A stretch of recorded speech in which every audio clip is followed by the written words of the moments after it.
5, 4, 3, 2, 1. Welcome, ladies and gentlemen, to the Board of Commissioners, City of Bowling Green, Kentucky, regular meeting, City Hall, July 19th, 2022 at 4:30 p.m. We will begin with the invocation and pledge of allegiance. And Sue Peregrine is going to lead us off. If y'all would like to join us, please stand. Pray with me. Thank you, Lord, for this community and all its leaders. Please guide us today and every day as we strive to move our community forward during these most difficult days. Dear Lord, please continue to look over and protect our first responders and servicemen and women and hold them safe from harm. Lord, please continue to shine your blessings and love on our city and guide us to make the good decisions that will please you. It's in your name we pray. Amen. I pledge allegiance to the flag of the United States of America and to the republic for which it stands, one nation, under God, indivisible, with liberty and justice for all. Thank you, Commissioner Peregrine.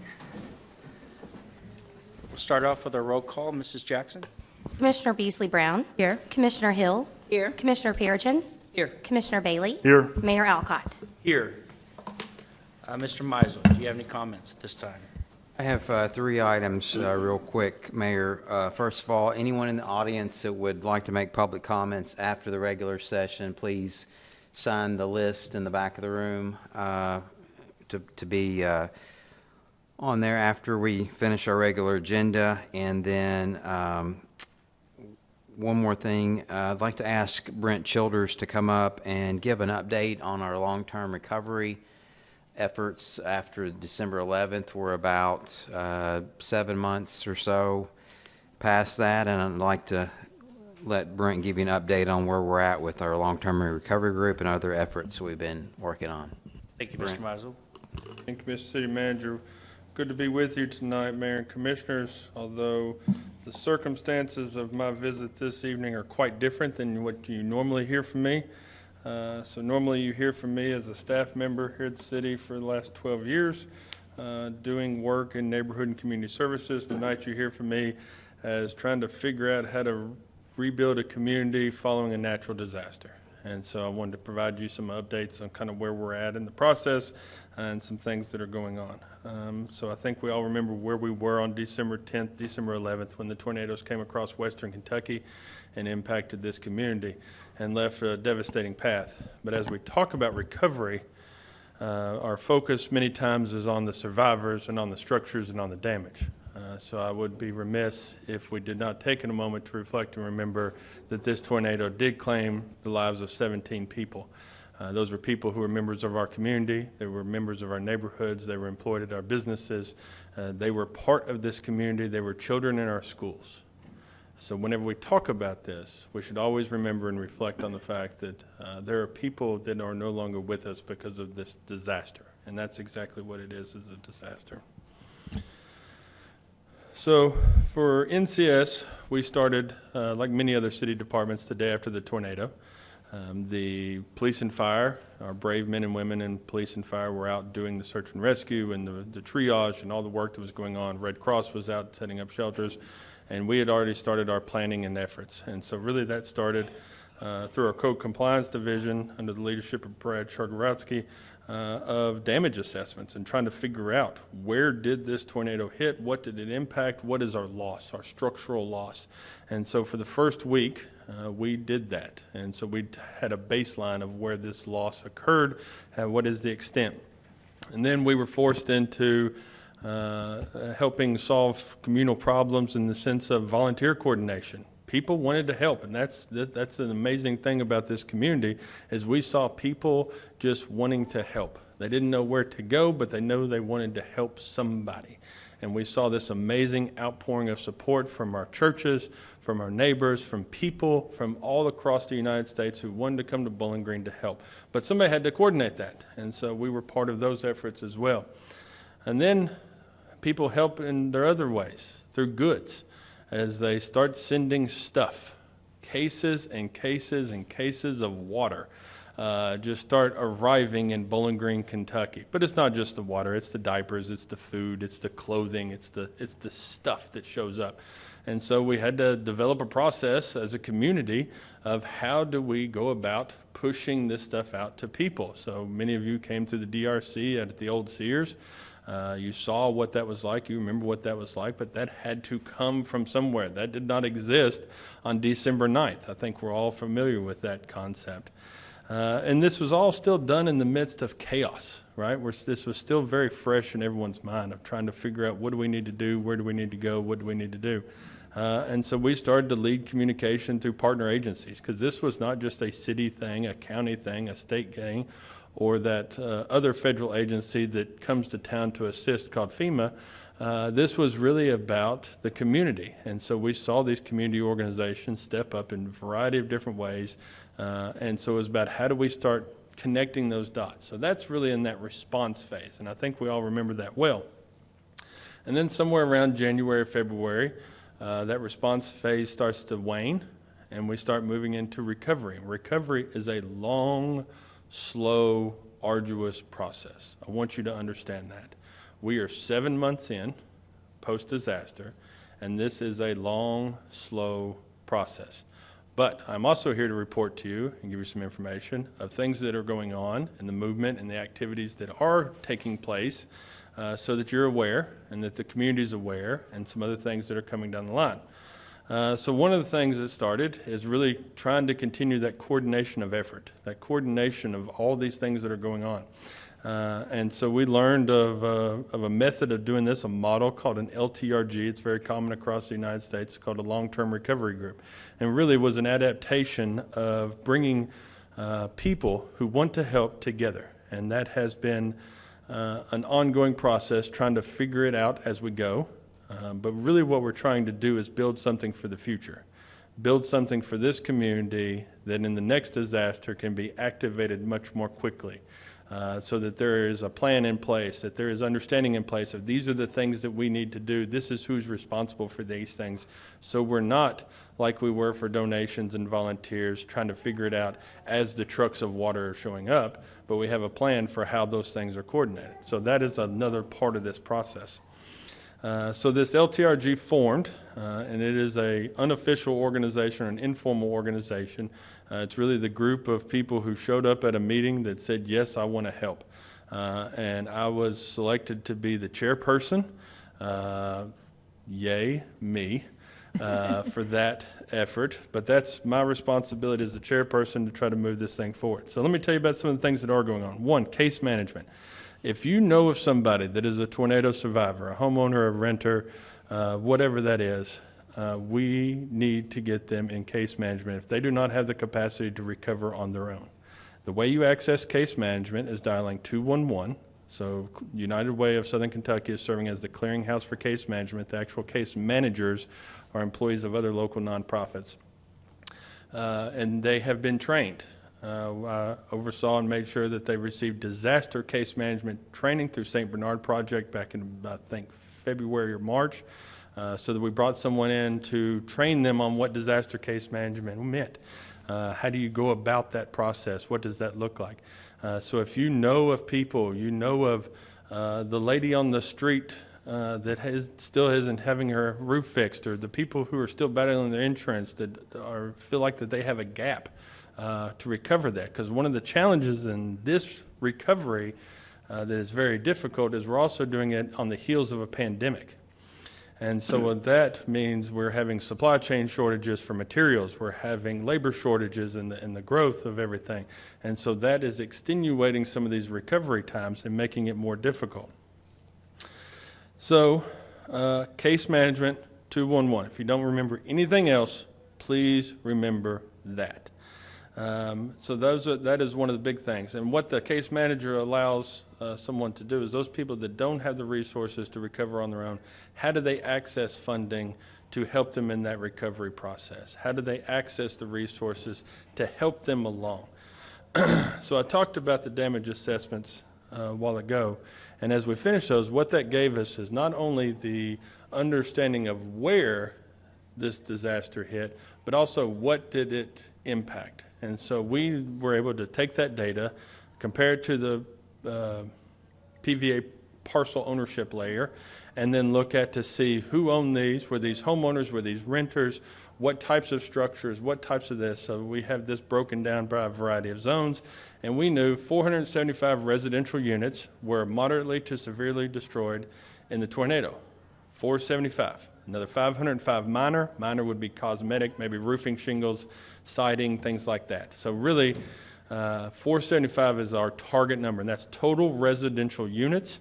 So an 8-plex counts as 8, not one property, that's 8 units.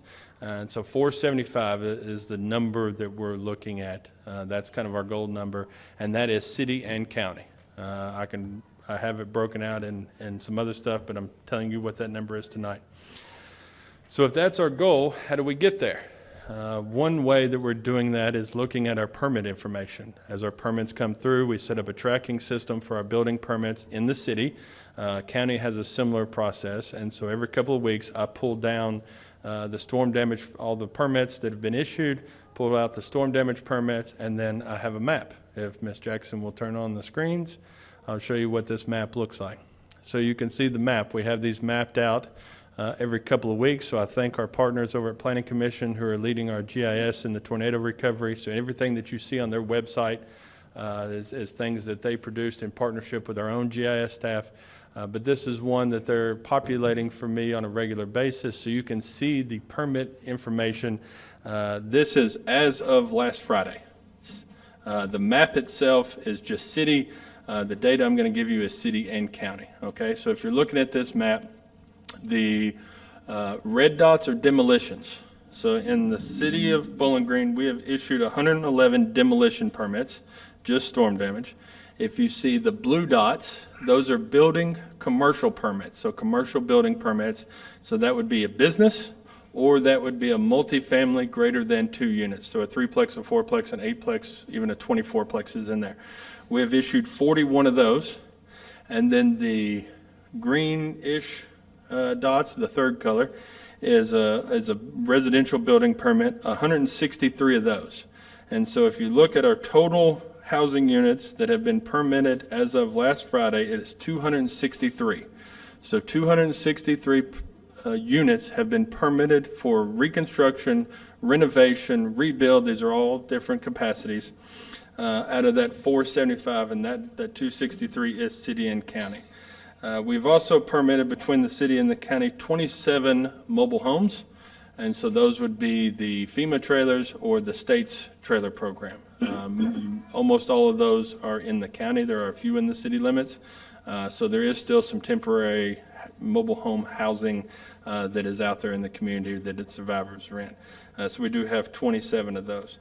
So all told, that's about $45 million worth of permit activity for our construction value to date. We are not done. There needs to be more. You can drive around town and see that not everything is. But keep in mind, we're 7 months in. I do want to tell you a success because I think it's important to always leave with a success. And I had permission to say this, so I feel okay in telling you this. But many of you all know that one of our staff members in NCS lost their home in the December 11th tornado. She moved in right before July 4th, moved in, her and her husband, back into their home July 4th weekend, just about 6.5 months right before that. And I think that she is the first rebuild, complete rebuild from the tornado. And so they moved, and their family moved very, very quickly to get that project done. And so that is my opinion, one of the very first complete rebuild. We've had a lot of repairs done, but that just shows that there are things going on out there. So that's one part of it. Moving forward, talking about construction, is we will be hopefully very soon. We've been working on this for several months, slower than I anticipated it would be originally. In partnership with the American Red Cross, they will be funding a construction manager position. One of my concerns from the very beginning is contractor fraud and people that are having to navigate the construction process. and have never had to navigate the construction process, so we will be having a construction manager. I was hopeful that this would have been in place more like April. It's going to be more August, but I guess they're both A's, so nothing ever moves as fast as you'd like it to be. But that will be a position where people who are struggling to navigate, maybe they have the money. It's not the money issue, it's the I don't know where to begin. And to make sure that they're hiring licensed contractors, to make sure that they're protecting themselves, not to be their general contractor, but to be their construction manager to help them through this recovery process. So that is one aspect moving forward that we'll be doing. The other thing that we're doing in partnership with our code compliance division is some outreach. So they did courtesy letters probably about February, maybe the 2-month mark, on properties that they'd identified that had done zero action in response to the tornado. Because remember, as I started, the volunteers came in and people were just picking up neighbor stuff, right? And so we started to identify some properties that hadn't even achieved that, and just started to reach out to them and say, okay, what's going on here? Do you need some help? Do you need some assistance? But while we're doing that, we're building a list. We're building information. And so we've done another round of that using some of our mapping tools to start identifying, okay, what doesn't have permits that we know had damage that should have had a permit? Let's start doing reach outs. And so that has triggered, one of the main feedbacks we hear here is insurance companies. Still battling insurance companies to get the money to rebuild and recover. And then it also triggered a couple that should have been permitted that we're now in the process of getting those permitted to make sure that that work is done correctly. So I appreciate our partnership there. Now, another part of this is in recovery and dealing with a disaster of this magnitude is the mental health aspect.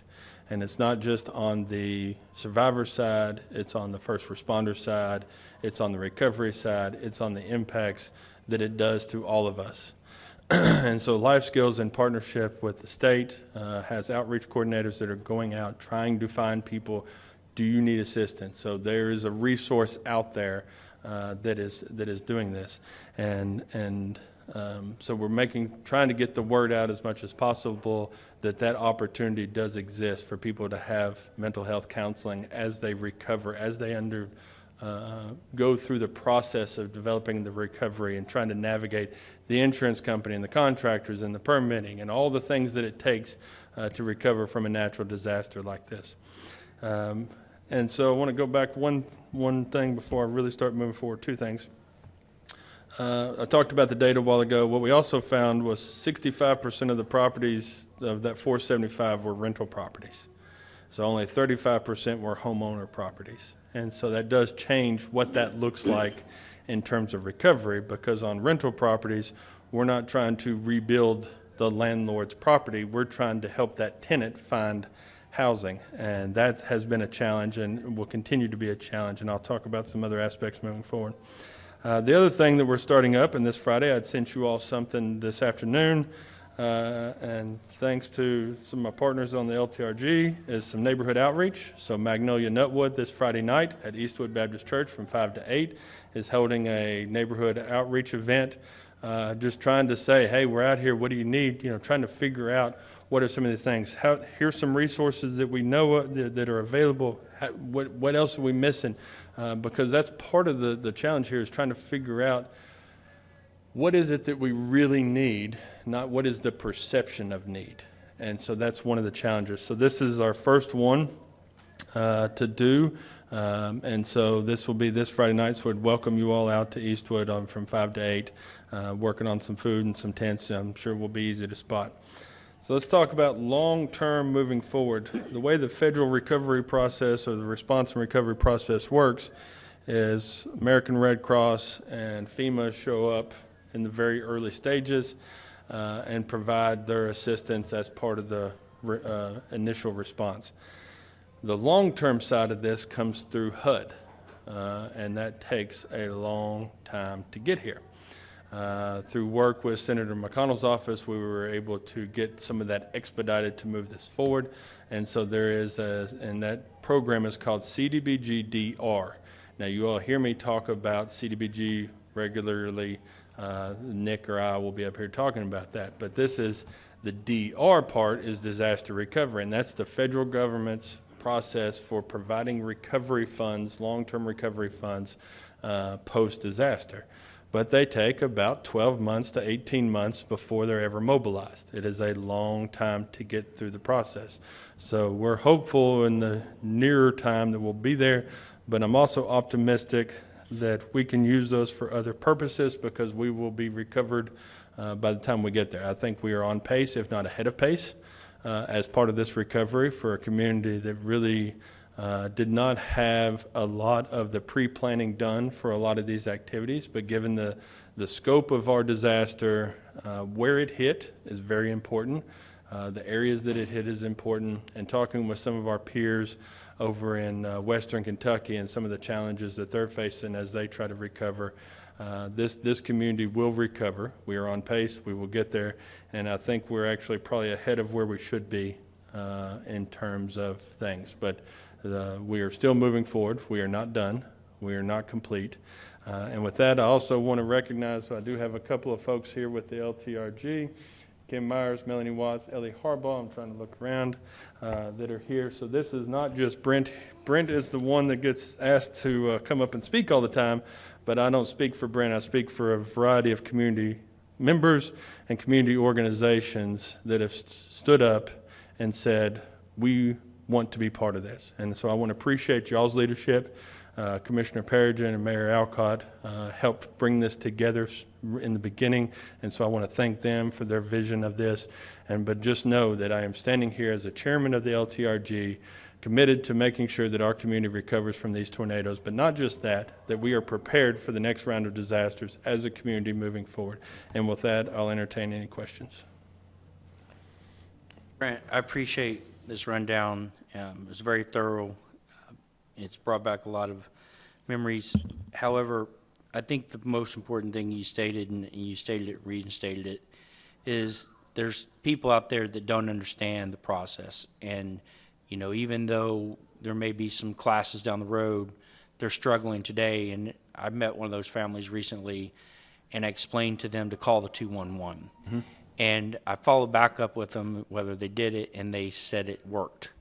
And what they didn't understand is that people in our community have given an immense amount to private orgs and to organizations that have these assets that were given, but that is connecting them with the gap.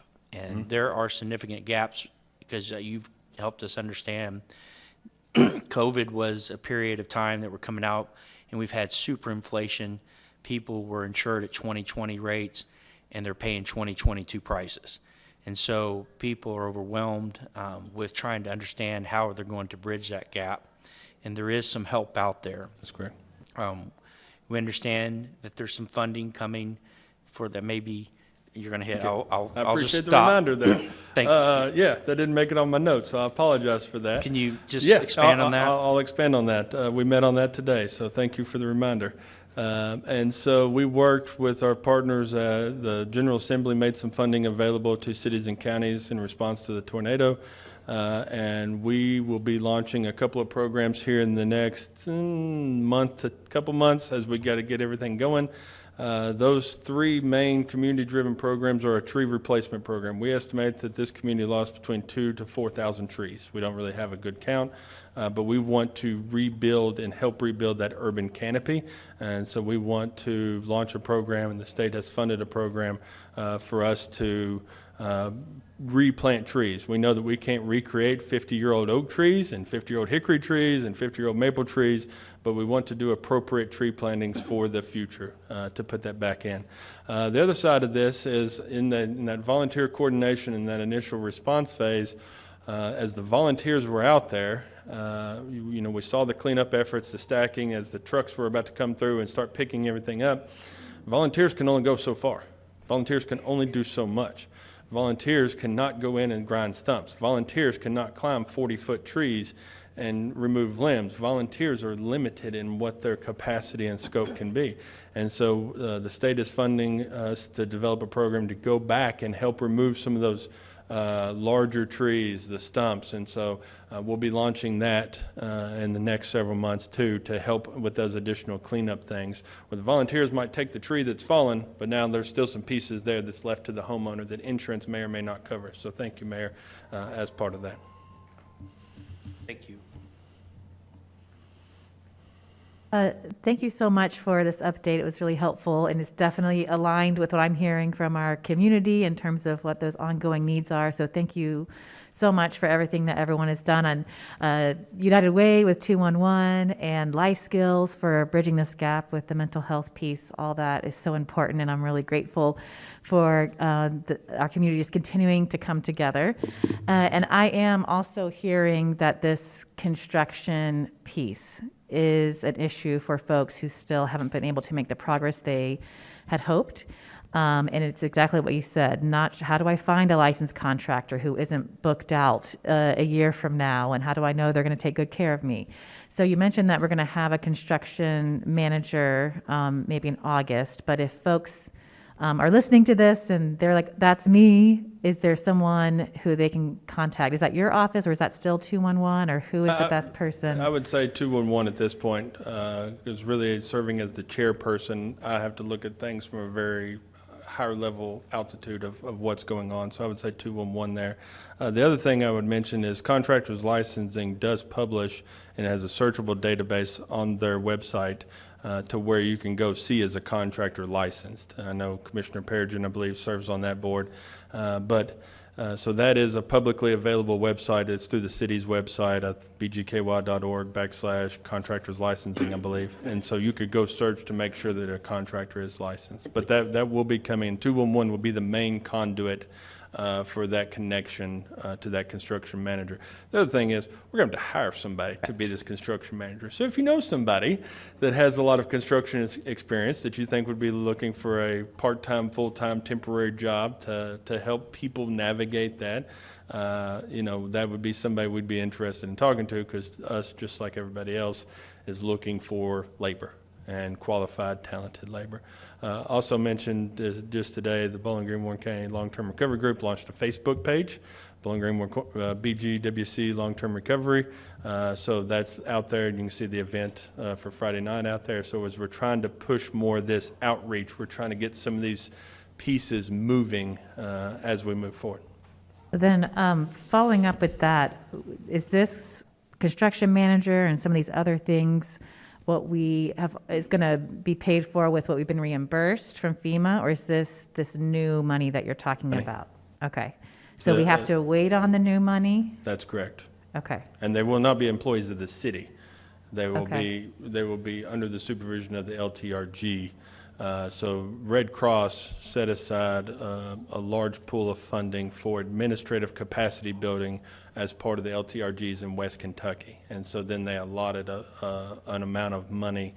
And so then all the LTRGs in Western Kentucky are looking at what are the positions that they need. Because that's the other thing that I've had to learn about this. Doing regular community development, I understand what all the funding sources are. Doing disaster recovery, there's about 8,000, and they're all different, and they all have different rules. And so many of them will not fund staff or any type of positions. Everybody wants to help somebody, but you got to have the network and the system to ever provide the service over here to the individual. So I do thank Red Cross for stepping up and using some of their donation money to build that capacity. Thank you so much. Brent, I want to thank you also for putting this together. And yes, the mayor and I were, we were understanding that there's a gap between all of the donation and all the funding and all the money that came in, and then the needs and how do we find those. So thank you so much. But I'll say something on the Contractors Licensing Board, which I do serve on. They welcome a phone call. I would highly encourage, it doesn't matter whether it's tornado recovery or you're going to add a porch on or whatever you're going to do, call there and let one of them make sure that you have a licensed contractor that is in good standing with our community. They can tell you that right on the phone when you make the call.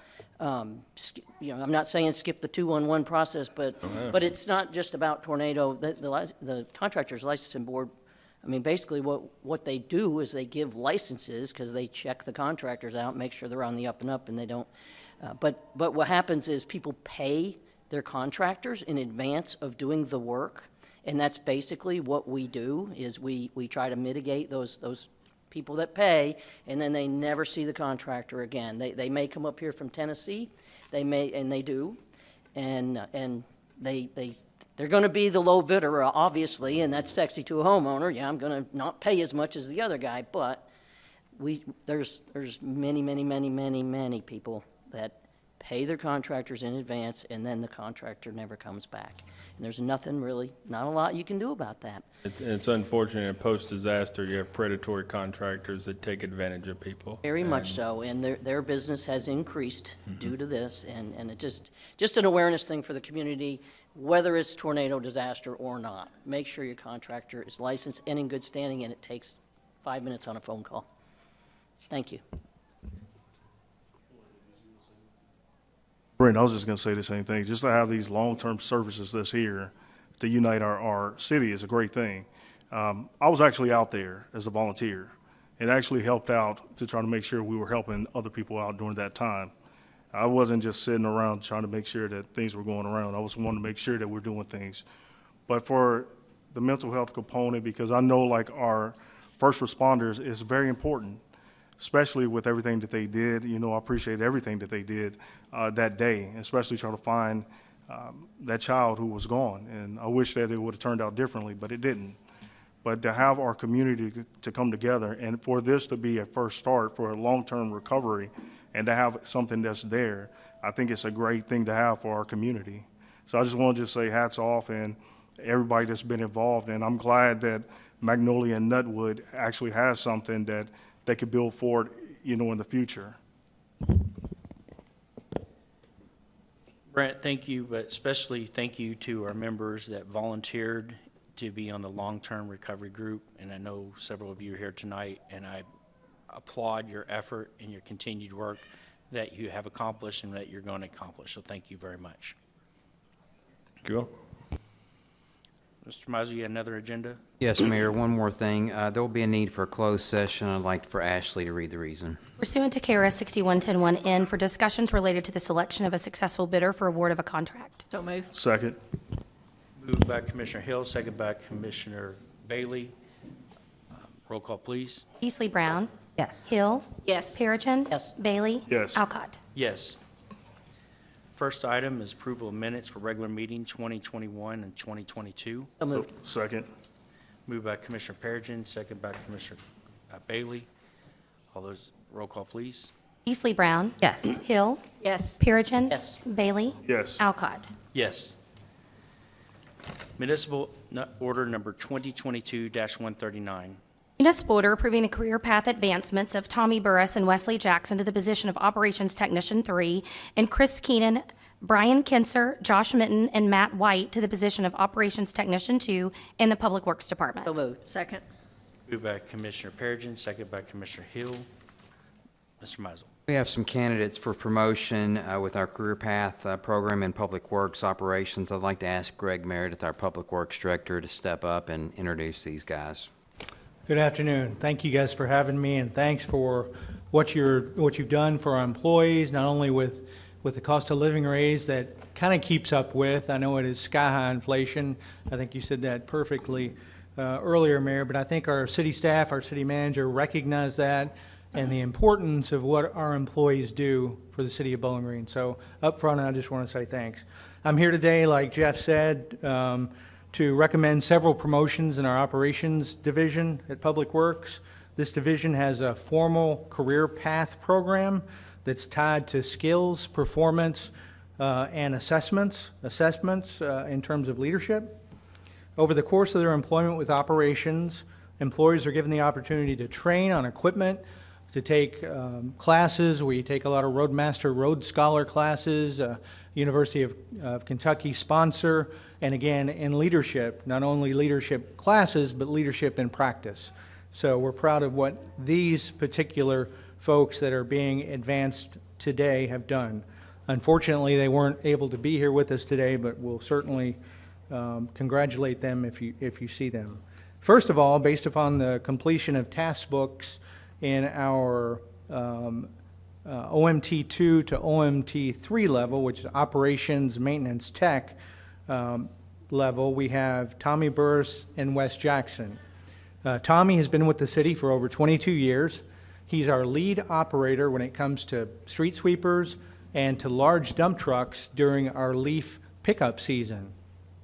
Wes Jackson, despite somebody else here who's maybe a city clerk that's in the room, has done a great job with the city. He came from the Kentucky Transportation Cabinet, good lineage there, and has been with the city for over 8 years.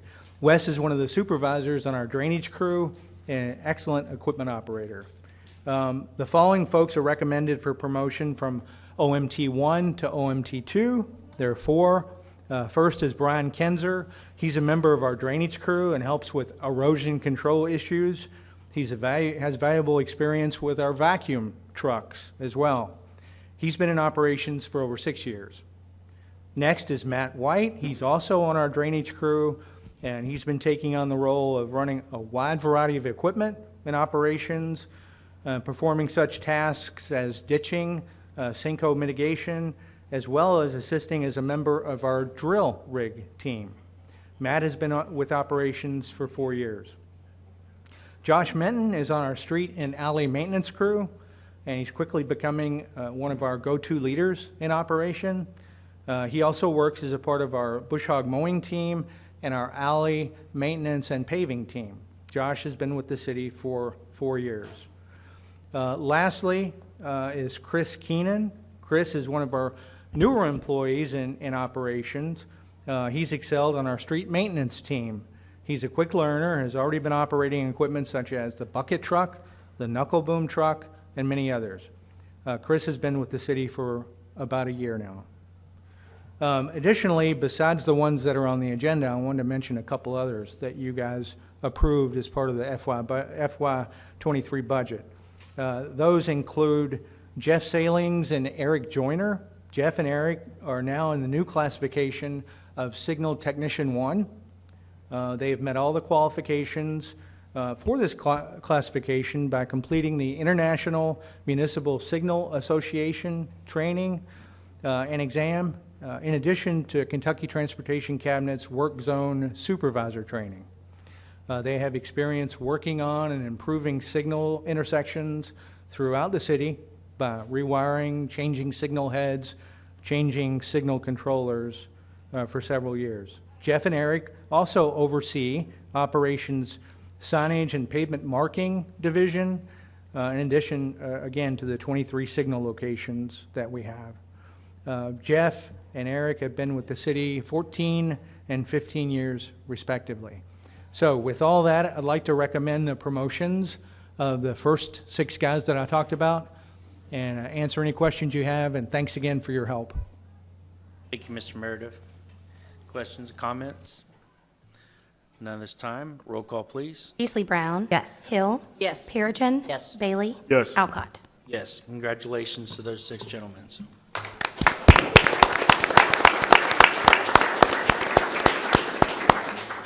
Municipal Order Number 2022-140. Municipal order approving the promotions of Chris Britton to the position of captain and Tyler Cannon to the position of engineer in the fire department. So moved. Second. Moved by Commissioner Beasley Brown, second by Commissioner Bailey. Mr. Mizel. With the newly created position in the FY23 budget of captain in training, this creates some promotion opportunities in the fire department. I'd like to ask Chief Brooks to step up and present his candidates for promotion and the moves that are being made in the fire department. Chief? Mayor, Board of Commissioners, thank you for the opportunity. As the city continues to expand, evolve, the fire department continues to assess what's best for the city as it relates to the fire service.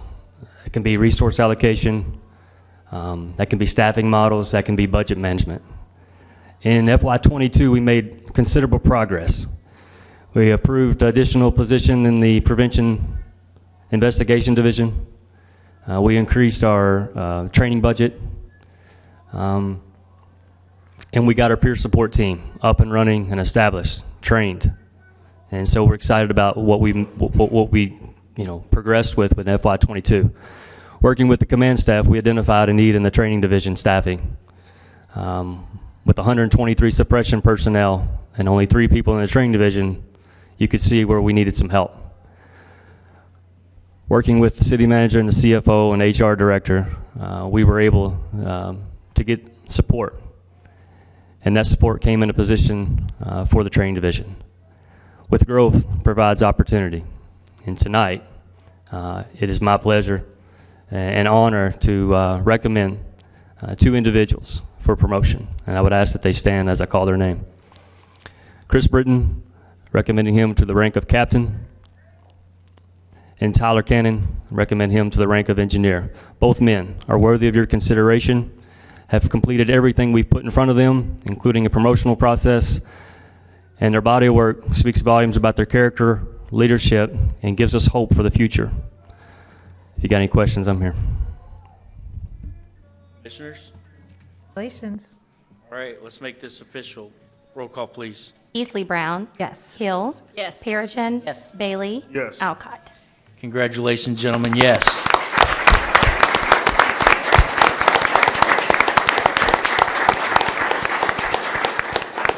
And will you stand up with your families that are here with you? We'd like to thank the families for being part of this. Chris, Tyler, you have families? Thank you, families. There you go. Y'all are welcome to stay for all 4 hours tonight, or you can go celebrate on your own. So congratulations. Appreciate y'all.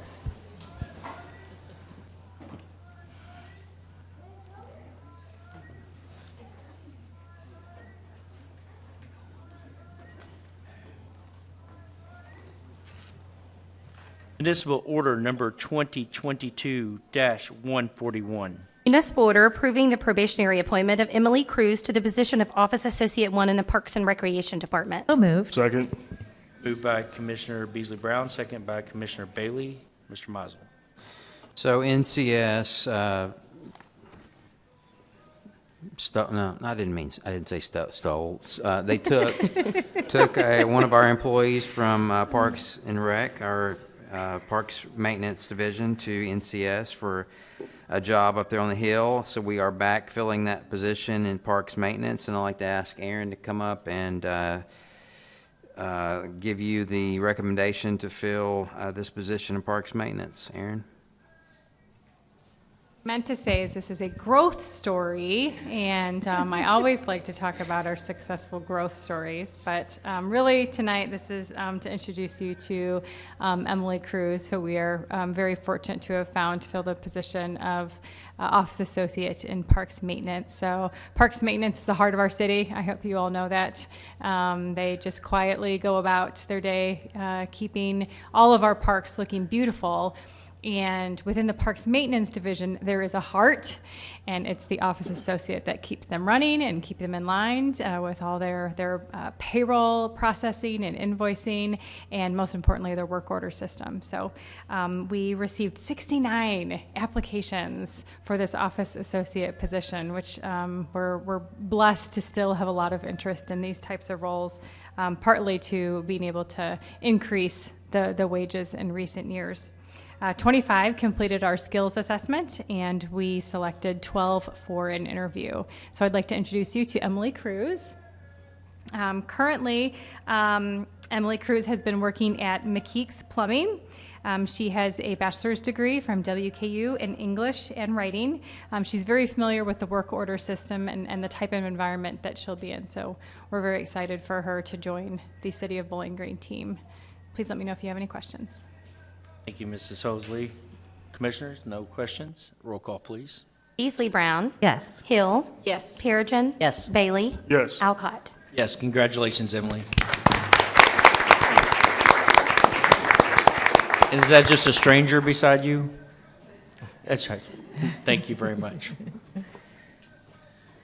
All right. Municipal Order Number 2022-143. 142. Municipal order approving amended Advanced Firefighter Career Path Program, formerly known as Firefighter 2 Career Path Program for the Fire Department. So So moved. moved. Second. Moved by Commissioner Perigin, second by Commissioner Beasley Brown. Mr. Mizel. Like other departments, the fire department also has a career pathing program. When we hire firefighters, we want them to advance, progress, and grow. And this is one program we have. We have had this since 1997, so it's been around a long time.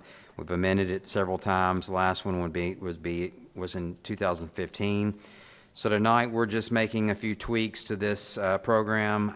We would like to change the title from Firefighter 2 to Advanced Firefighter. The reason for this change is that it's a little confusing with the International Fire Service Accreditation certification. They have a Firefighter 2. We don't want to confuse that with that. And then we're going to reduce the eligibility to certify from 4 years to 3 years. It's always been possible for a firefighter to achieve the certifications well before the 4-year time frame. And additionally, it offers career growth opportunities to the new recruits that already have the certifications coming in. And so we want to make that change because we use these guys as relief drivers, relief engineers when our engineers are off for various reasons. And then finally, we are adding 2 additional required certifications to get this, and that's the IFSAC driver operator pumper and the driver operator aerial certifications as part of this advanced firefighter program. Chief Brooks worked on this, as well as Aaron Holsey, our HR director. They're both here in the room and can answer any questions you might have on these changes. Thank you, Mr. Mizel. Questions? None. Roll call. Beasley Brown. Yes. Hill. Yes. Perigin. Yes. Bailey. Yes. Alcott. Yes. Municipal order number 2022-143. Municipal order authorizing agreements between the City of Bowling Green, Environmental Systems Research Institute, Inc., Warren County, and City County Planning Commission for the Information Technology Department in the total amount of $206,700. So moved. Second. Moved by Commissioner Carlos Bailey, second by Commissioner Linda Hill. Mr. Mizel. In your packets, this is the Esri Enterprise Agreement. I can't say it much better than what's in the memo in your packets. This is our GIS-related software. We use it, the county uses it, planning and zoning use it, and so we need to do a new 3-year enterprise agreement for maintenance and support of our GIS system called Esri. Danita Weeks, our IT director, worked on this contract. We went out and we found that this is to manage our GIS, our ArcGIS products. We're going to split this cost with the county. It's a kind of a 60-40 split.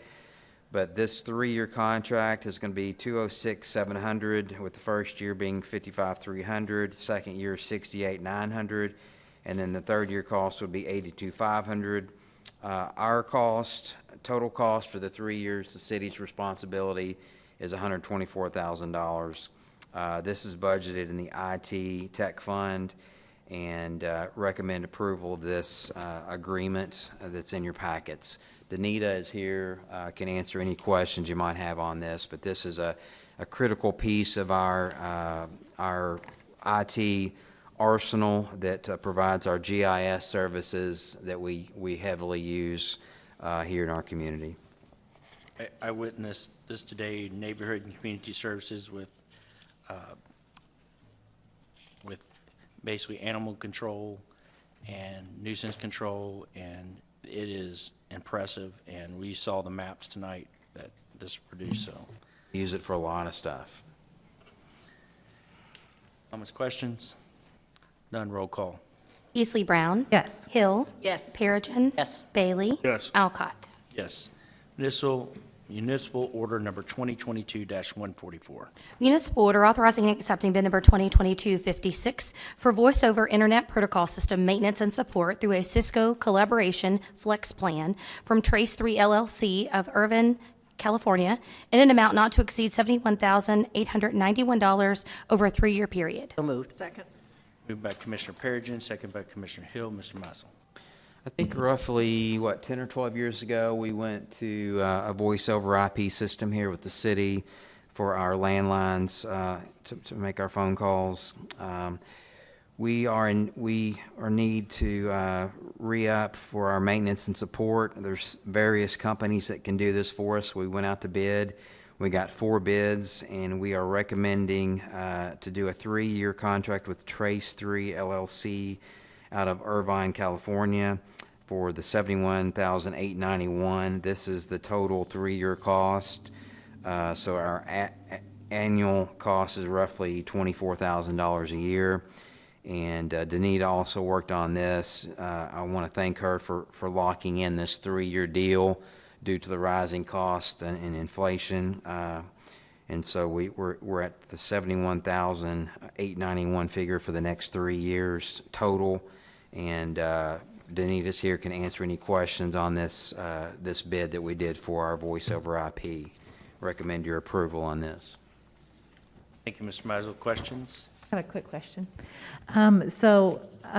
We use this in the city schools as well, and after the tornadoes, we couldn't communicate with each other, and we couldn't get calls, and because it was all internet-based. And so I was just checking to see if, are there ways, based on those types of vulnerabilities, that we can still communicate in city government if the internet goes out?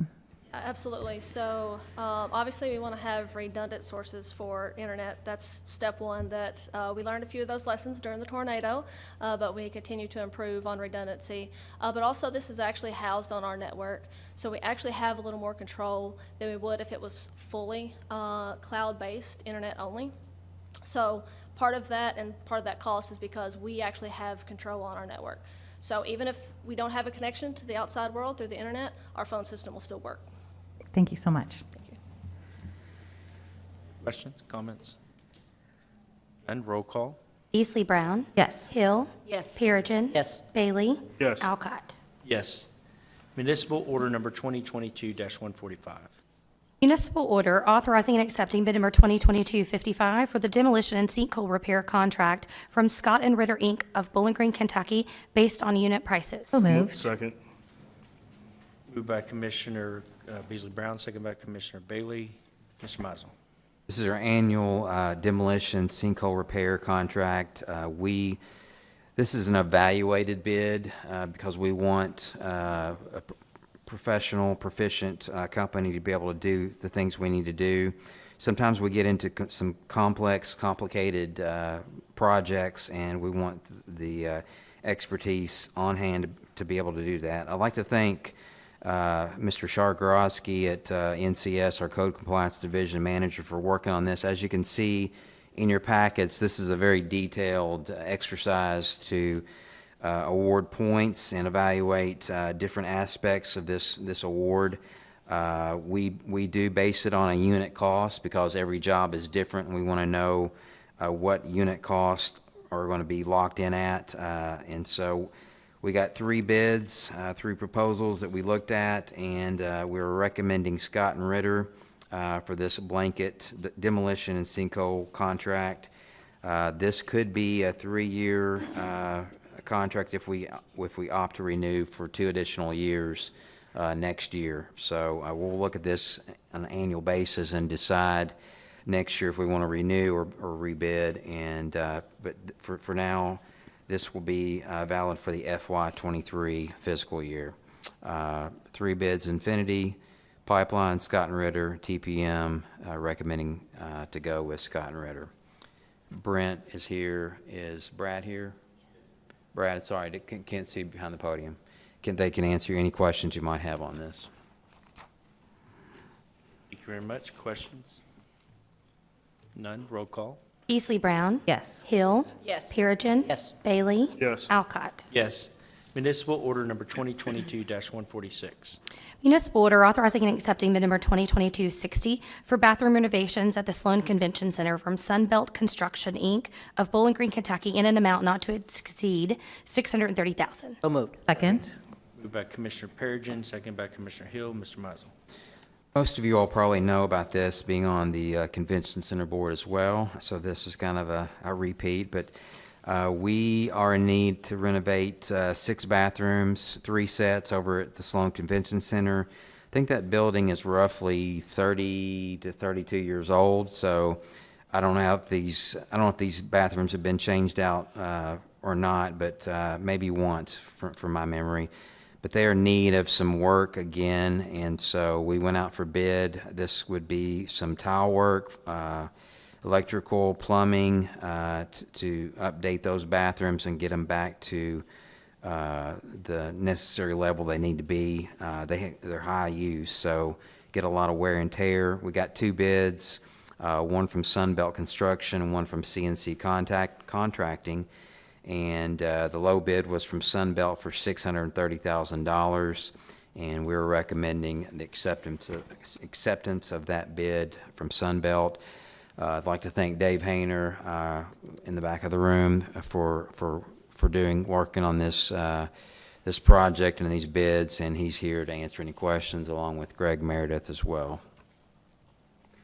I want to thank Dave also for leading the way on this and actually taking input from, we are the Convention Center Committee, and I have the pleasure to be the chair of that, but we had a lot of good input from all the commissioners, and it was welcome, so thank you. I look forward to seeing the finished result.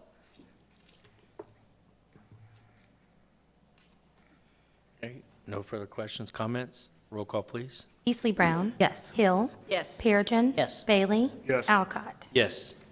Municipal order number 2022-147. Municipal order authorizing and accepting bid number 2022-61 for water heater replacement project at the Sloan Convention Center from Lee Company of Bowling Green, Kentucky, in an amount not to exceed $61,980. So moved. Moved by Commissioner Bailey, second by Commissioner Hill. Mr. Mizel. Again, Convention Center is roughly 30 years old, and we think these are original hot water heaters, and but it's time to replace them. We need 2 85-gallon heaters and 1 300-gallon hot water storage tank, and we went out for bid. We got 4 bids. Thanks to Dave, we got 4 good bids, and we are recommending the award go to Lee Company for $61,980 to do the work on this, all the piping, the circulating pump, the mixing valve that's involved with this project. Lee Company, $61,980. Recommend your approval. Dave's here, can answer any questions. Thank you, Mr. Mizel. Questions? I have a quick question. Since it's been so long since we've got these hot water heaters and there's been a lot of advancements, is there a flexibility to look into tankless or other things that might save the city money moving forward? Yes. Okay. So we were under the gun to try to get this done as quickly as possible. Once we get a contractor under contract to do this, we'll look at our options, see what we can do to possibly expedite and maybe make it more efficient. Thank you so much. No further questions? Roll call. Beasley Brown. Yes. Hill. Yes. Perigin. Yes. Bailey. Yes. Alcott. Yes. Municipal order number 2022-148. Municipal order approving a contract through cooperative purchase with Boyd Company of Bowling Green, Kentucky, under Kentucky State Pricing Contract for the purchase of a Caterpillar 926M wheel loader for the Public Works Department in an amount of $243,540. Second. Moved by Commissioner Hill, second by Commissioner Perigin. Mr. Mizel. This purchase of the Caterpillar wheel loader was included in our FY23 budget. This is going to replace a 2007 front-end loader, and we went and found this on our Kentucky pricing contract agreement for a good price. It had a good discount, and looking at $243,540. No need to bid this. Was straight off the master agreement with the state of Kentucky. Greg is here, can answer any questions you might have on this purchase. Mr. Mizel, questions? None? Roll call. Beasley Brown. Yes. Hill. Yes. Perigin. Yes. Bailey. Yes. Alcott. Yes. Municipal order number 2022-149. Municipal order approving a contract through cooperative purchase with Boyd Company of Bowling Green, Kentucky, under Kentucky State pricing contract for the purchase of a Caterpillar 242D3 rubber-tired skid steer loader for the Public Works Department in the amount of $59,990. So moved. Second. Moved by Commissioner Perigin, second by Commissioner Hill. Mr. Musil.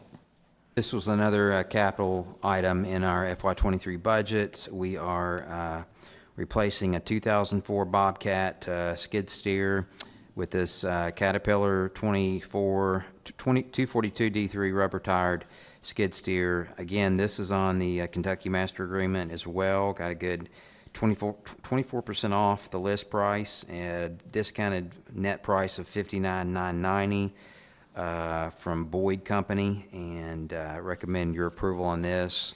Greg can answer any questions you might have on this purchase as well. Basil, questions? None. Roll call. Beasley Brown. Yes. Hill. Yes. Perigin. Yes. Bailey. Yes. Alcott. Yes. Municipal order number 2022-150. Municipal order authorizing the purchase of replacement parts for the Public Works Department Fleet Division through non-competitive negotiations with Ken Smith Auto Parts of Nashville, Tennessee, in the amount of $70,000. So moved. Second. Moved by Commissioner Beasley Brown, second by Commissioner Hill. Mr. Musil. Fleet Division has to buy parts all throughout the year, and we need to be in a position where we can get parts quickly. And so we would like to add Ken Smith Auto Parts to our list of vendors to make purchases to get parts that are readily available at reasonable prices, or when the vendor can be the quickest and the most reasonable pricing that's under our non-competitive negotiations, that we can do this. It's a contract is for replacement parts where the need cannot be reasonably anticipated and stockpiling is not feasible. And so this would be for a not to exceed, I believe, of $70,000 with the Ken Smith Auto Parts Company. Again, this is for our Fleet Division. Greg is here, can answer any questions you might have on this one. Greg Meredith, Public Works Director. I feel like it's Christmas in July for Public Works. First meeting of FY23, got to get business going, so. Do it. Great. Any further questions, comments, snide remarks? All right. None. Roll call. Beasley Brown. Yes. Hill. Yes. Perigin. Yes. Bailey. Yes. Alcott. Yes. Municipal order number 2022-151. Municipal order approving actions of the city manager and accepting the emergency purchase of an American Road Machinery leaf machine from Brown Equipment Company of Evansville, Indiana, in the amount of $95,739. So moved. Second. Moved by Commissioner Beasley Brown, second by Commissioner Collis Bailey. Mr. Meisel. So leaf season will be here before you know it, and we have 4 crews. We've got 4 machines that are aging, and so we have an opportunity to replace our 2004 machine at a really good deal, good price. And so we were planning on bidding this out, I think this year, to replace that 2004. But we have an opportunity to grab one at a really good price, and we feel this was, Hillary and I discussed this, Greg as well, that this is in a way a necessity, and consider it as an emergency purchase because we don't know how long this 2004 is going to last. So we did go ahead and get quotes from 3 vendors, and Brown Equipment smoked the other 2 with a $95,739 price on a really good machine that's available now. The other 2 companies we're probably going to take up to 12 months or 18 months to get.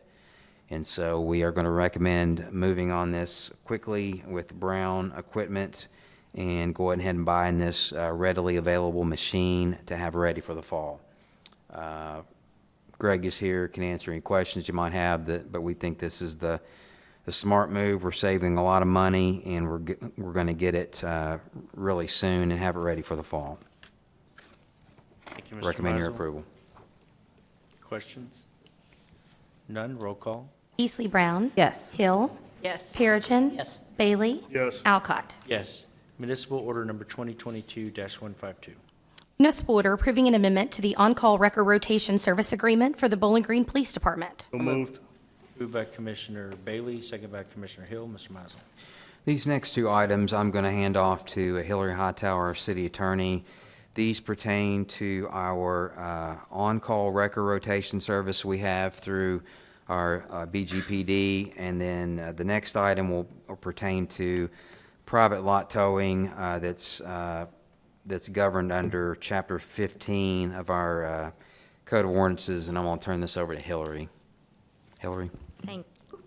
So we have, the Bowling Green Police Department has an on-call wrecker rotation service agreement. And what they do, anytime that they respond to an accident or anything where a car needs to be towed, they go through this rotation. To get on this rotation, you have to apply, you have to meet certain eligibility requirements, you have to sign this agreement. And a lot of our tow companies are part on this rotation and part of this agreement. I was contacted by a couple of companies. Ms. Jackson was contacted by a number of companies saying we're really in a tough spot here with inflation. Our trucks are super expensive. Gas is very expensive.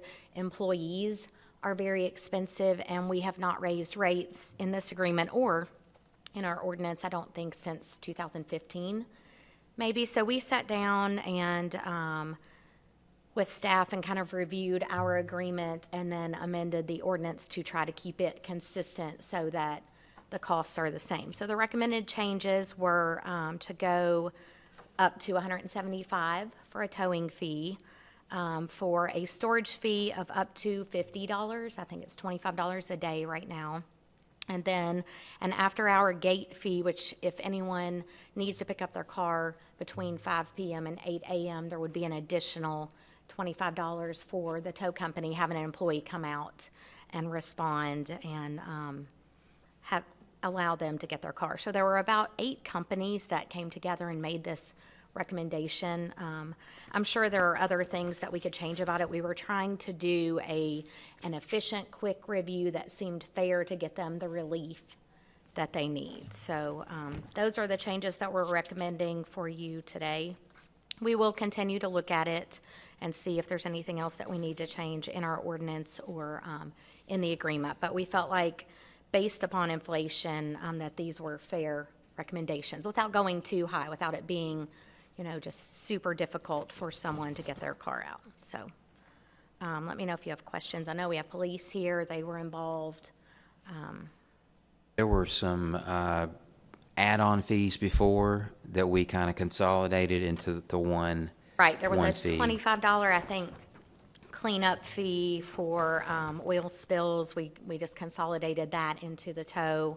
We put, we talked to them about the large trucks, all of those kinds of things. We try to kind of consolidate and make it just a straightforward $175 so that there will be tows that are not so difficult and then tows that are more difficult, and it would kind of average out. I think we had, I don't remember what it was called, where they have to actually get the vehicle out of. The winch charge. Right, we took that out. It was just, there were all these different add-ons, and so the police department would get a bill, and unless you had someone sitting there watching, you didn't really know all the different things that had to be done. So we tried to come up with just a flat fee that was fair for the towing. My one contention is the storage fees. If you were, it's 100% inflation, from 25 to 50. That's not what we're seeing in the economy, but that's what's, here. And so 30 days, that's $1,500. This is that's like an extreme city, and $50 a day for parking is excessive. We said up to $50. So before we had a difference in inside storage and outside storage, and we weren't really sure why that was necessary, but we did find out, for example, if a car's damaged, if the windows are broken, the insurance company may not want it outside. So going up to 50 allows the company to say, well, we put it inside for this reason, so it's a more expensive storage fee as opposed to outside. There were also multiple requests to say, okay, we want a storage fee in the first 24 hours. We're still paying for our lot, and we did not want to change that. We felt like if we went up to $50, that leaving the first 24 hours included in the tow price was the fair thing to do. So we tried to take into account everything and the things that we excluded that used to be on this list and make it a more reasonable. Just to clarify, these storage fees are just for Chapter 15 and don't pertain to police, because police take it into to our own lot. Right, we won't be paying any storage fees. We haven't placed anything that we store, but anyone Right. who's in an This is where accident. we or- step in, and Right. we are the broker that has to take care of this car, or this issue, on behalf of the person that is responding or non-responding in this moment. And then we put them in this situation, and then they have to figure out how to get it out and pay I know it's not a cost, but it's a cost to the consumer. Right. And it just seems, we're going from 25 to 50 max per day. For Bowling Green, 1,500 for 30 days just seems excessive, to my opinion. And Hillary, I agree with the mayor. I think that's excessive, but I would also want to ask this, even on the fee of the towing fee, we're going from 125 to 175. And I know that you guys are saying that these are the add-ons and stuff, but how often are those add-ons? And what I have to ask is this: in 2015, when they upped that rate to 125, what was the rate prior to that? I can't answer that question because I wasn't here. I can do some research and let you know, but I don't know that off the top of my head. I do know that, yes, we went to 175 to try to get rid of some of those other fees and just have a standard. Also, again, in response to towing companies' request to have storage charged the first day. They don't think you should have to wait 24 hours to have that storage fee. So How often do they have those add-ons with there? I know there were two that was mentioned. There was the oil, and then I think there was another, yes. right, and I can't answer that. Every accident's different. Some accidents. There was an add-on if you had to turn a car over. There were add-ons based upon weight. There were a lot of different things in the agreement. So we went just to a standard Hillary, 175. I'm sorry, the winching was not in there. That was a recommendation. Oh, So okay. don't let that be confused. Okay, the That towing was not companies, in there. That was one of the things the towing companies wanted to add. If they had to winch a vehicle so far or it's a difficult tow, they wanted. So we just went with a standard 175. That was I'll take the blame for that. That's my idea. I just want to simplify it and keep it as simple as we could. Well, when I was looking at, since it was based on inflation, I just looked to see, okay, how much has the inflation been since 2015? And from what I looked at, it was 23.5%. And so that came to the original 125 would go to 161. So I felt like the 175, that was comparable to inflation. So that's my one statement, that if we felt like that was fair, and we should see what will be the similar type of adjustment for the daily rate, I would support that. But I also have a question, just process. It seems like we have some tow companies here that want to help give us some information before we vote, and I wasn't sure if that meant that maybe we should table this for a week and have opportunity to get input from these companies before we vote, or what would be the best way to handle their input. We took a lot of input from them. They submitted information about the charges that they wanted to see. I think some are here just to answer questions. I don't know that they necessarily. We did accept a lot of input before staff made these Right, recommendations. I just, but they're- if you, they're just raising their hands, and so I wasn't sure, like, are we allowed to have them, maybe clarify some things? I wasn't sure if we need to table it and then. if you have questions, I think they can answer them. If you want to hear from them, you are certainly permitted to hear from them. I would be in favor of tabling it and trying to see if we can actually hear from them, because it'll actually give us a better decision-making. I do have the concerns about that. I do know that we're close for the 175 and the 161, but the major concern, kind of like what the mayor brought up, is that it's almost 100%. That is like truly concerning. And you can hear from them now. You don't have to table it. If you want to hear from them, you can. This isn't this is for this purpose, so we can listen. You guys want to hear from them? I'm fine with it. Yeah. We're here, that's what we're here to do. I'm with Two Brothers Towing. I'm the owner. I actually filled the paperwork out for you guys too. The 175 is actually, like you said, if you offset the winching, if you offset the the rollovers if you offset the floor dry. On the average, just a corner wreck, we won't use a rollover. You know, we won't, most of them don't flip, but they all have coolant leaks, they all have oil leaks, they all have, so we'll go through 2, sometimes 3 bags of floor dry at $9.99 a bag. Of course, we keep them on our trucks. We keep, you know, 15 or 20 at the shop. But in a sense like that, you know, before it was $125 and we wasn't getting anything for the floor dry. So, I mean, you can almost guarantee 2 bags of floor dry for every accident for the car that you're responsible for. So immediately the 20 of the $50 increase, we're just getting paid back for the floor dry. In the city, we don't have 1 out of 10 rollovers. That does require a little bit extra equipment on the truck. If you've ever seen a vehicle on its roof, if you try to pull it, it just slides. You actually have to have the right equipment to actually pin the vehicle and roll it over. It's 20 minutes, it's not a big deal.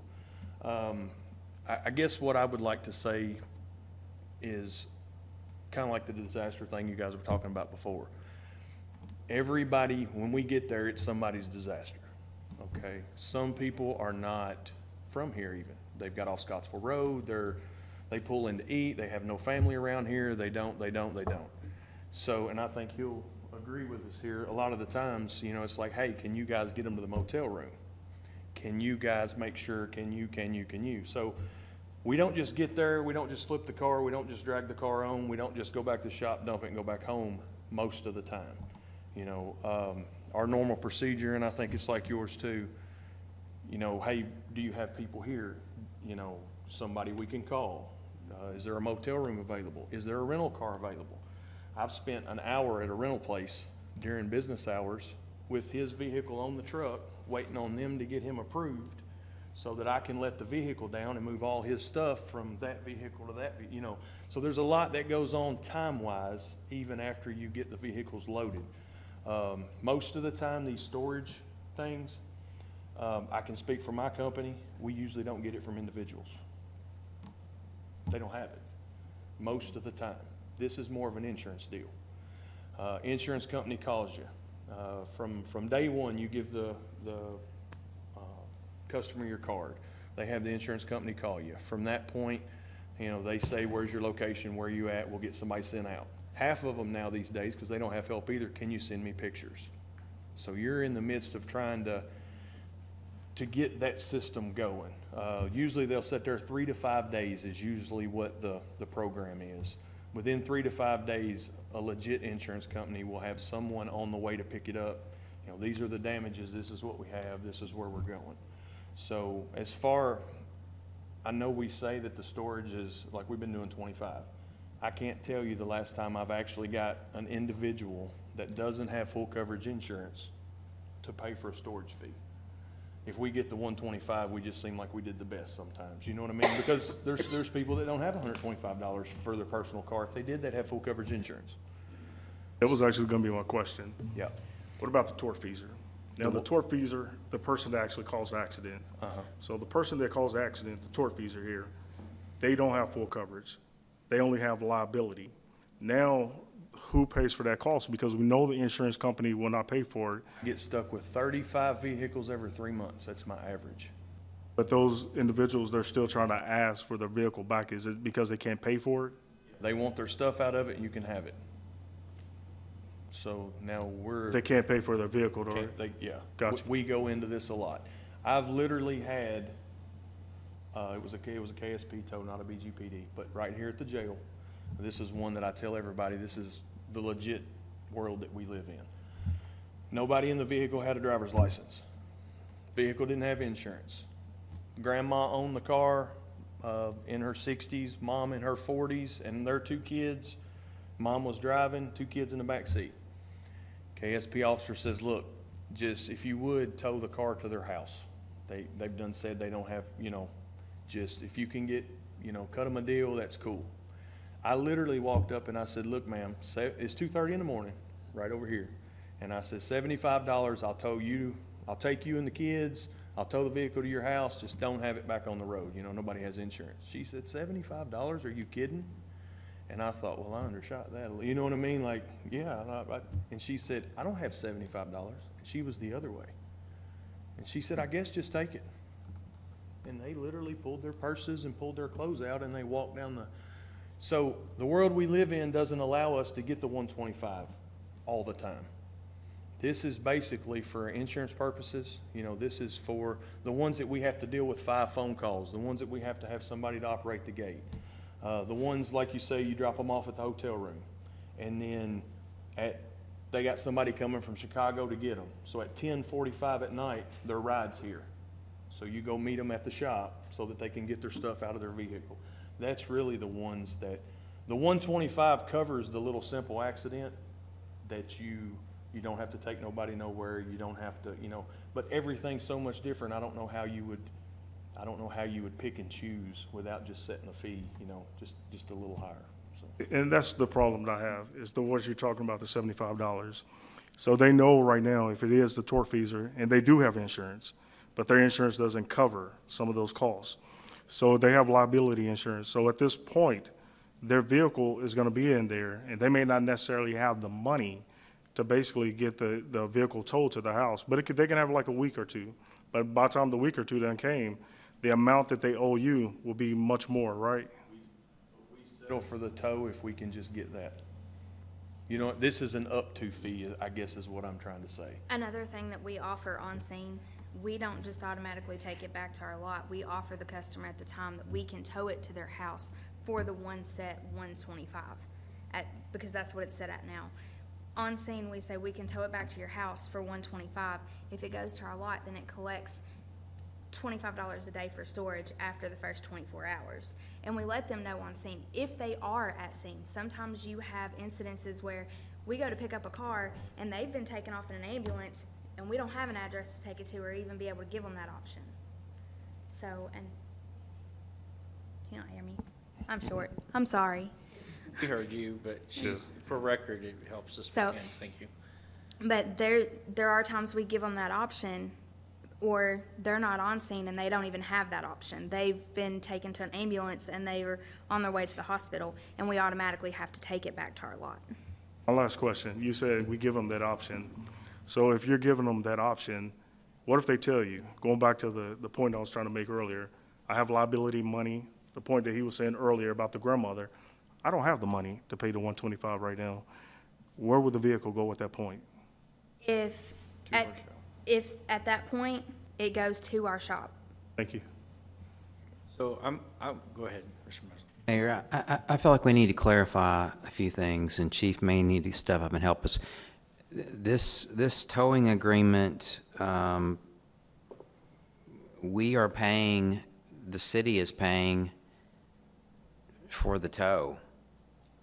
Chapter 15, the second item is when somebody has chosen to illegally park on a private parking lot, and that private parking lot has hired a towing company to cover that. That's on them. That's when they are responsible for paying these guys the $175. The city doesn't pay for direct tows. Doesn't pay us. The city does not pay us. The only time we're getting it, but we're getting it from the insurance companies or something, right? I mean, no, the only time the city pays us is if it goes back to the city impound lot at Kentucky Street. That's whenever we, at that time, drop a ticket off to the city. And I will be perfectly honest, in the last 30 days, I've dropped 2 off. 2 off in 30 days to where it's gone back to the impound lot for the city. Yeah, and that's the only time that they pay us. And Mr. Mizer, the only reason why I mentioned that. I just want to make sure we're talking about apples to apples and make sure. And I get that, but the only reason why I mentioned that is because when it was brought up by Ms. Hightower, it was talking about the accidents. So then when we're going towards talking about the accidents, that's the questions I'm going to move forward with. So I appreciate two brothers. I appreciate y'all expanding, and it's a needed necessary, and we need to update it. I'm willing to make the recommendation as is, except for number 2, and I will say not to exceed $30, which is a 20% inflation. And that's, if you add that up in 30 days, that's $900, going from a $750 fee for 30 days to a $900. I think that helps cover the inflation that's necessary for this.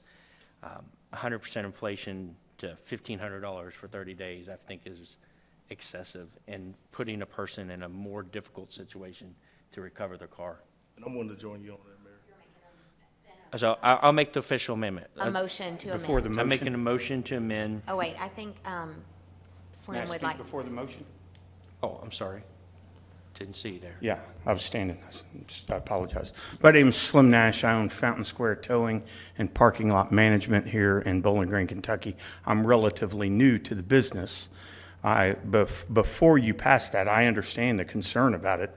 I guess the question that I have is, what does a piece of property cost in 2014, and what does that piece of property cost in 2022? Depends on where you are, Mr. Nash. Inside the city limits of Bowling Green is what's required by the ordinance. So you're asking me what the property costs? Asking you what the average was in 2014 to what the average cost of a piece I of have to property. ask a property manager. I don't- Okay. Not Well, we professional. calculate taxes in the city of Bowling Green based upon that property tax rate, so there has to be some idea of what an average piece of property costs inside the city limits of Bowling Green, because you calculate a tax rate on it. The number is really irrelevant to me as much as it is from 2014 to 2022, the cost of property in the city of Bowling Green has grown astronomically.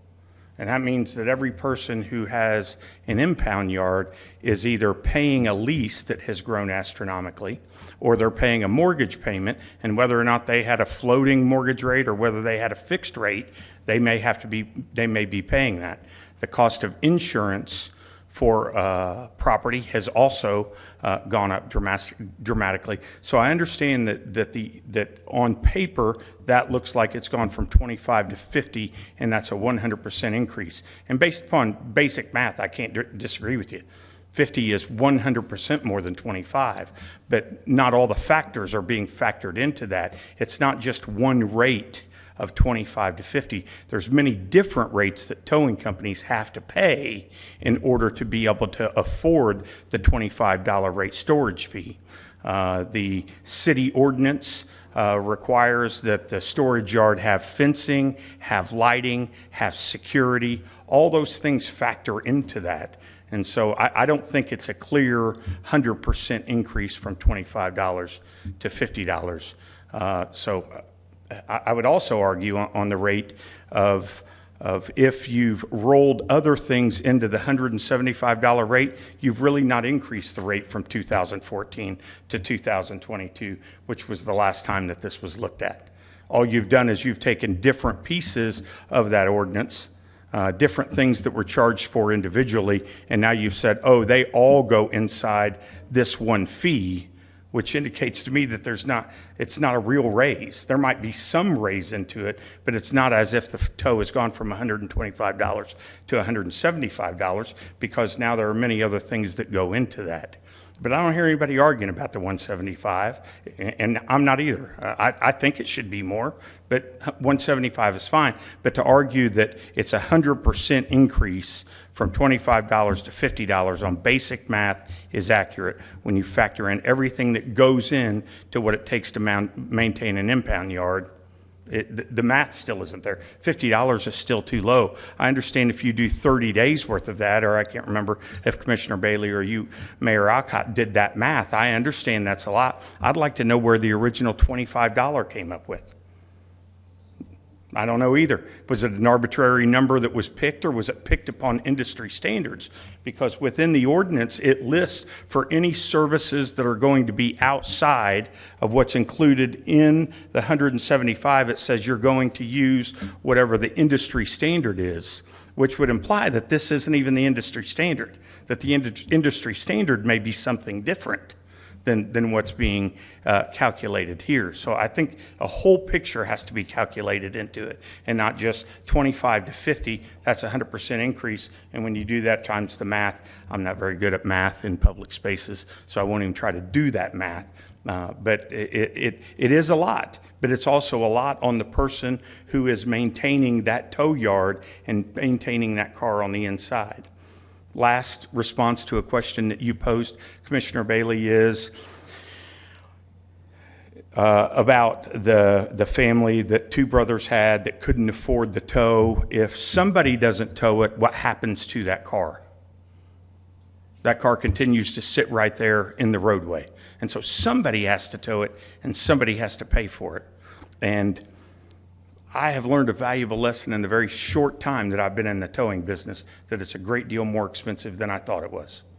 And I understand that, but the only thing is when I'm looking at it, the amount that we're going up to, it almost looks like it's punitive. When you're looking at it from, like what the mayor was saying, $25 to $50 per day, it's going to be a lot. And it might be just some minor people that's going to have liability. But the amount, when you're doing the inflation, and I don't know who set the $25 for the inflation, for the $25 for the storage fee initially, because I wasn't here. Don't either. But if you do the math and you do, I guess, the inflation, it does come up close to like about $31.25 per day. So I wouldn't even be opposed for $30, but $35 per day as well, because I do believe you guys are going to be able to make some money. And also, I don't think nobody here disagrees with 175. The only thing that I know the mayor and I are looking at is the $25 going up to the $50 per day.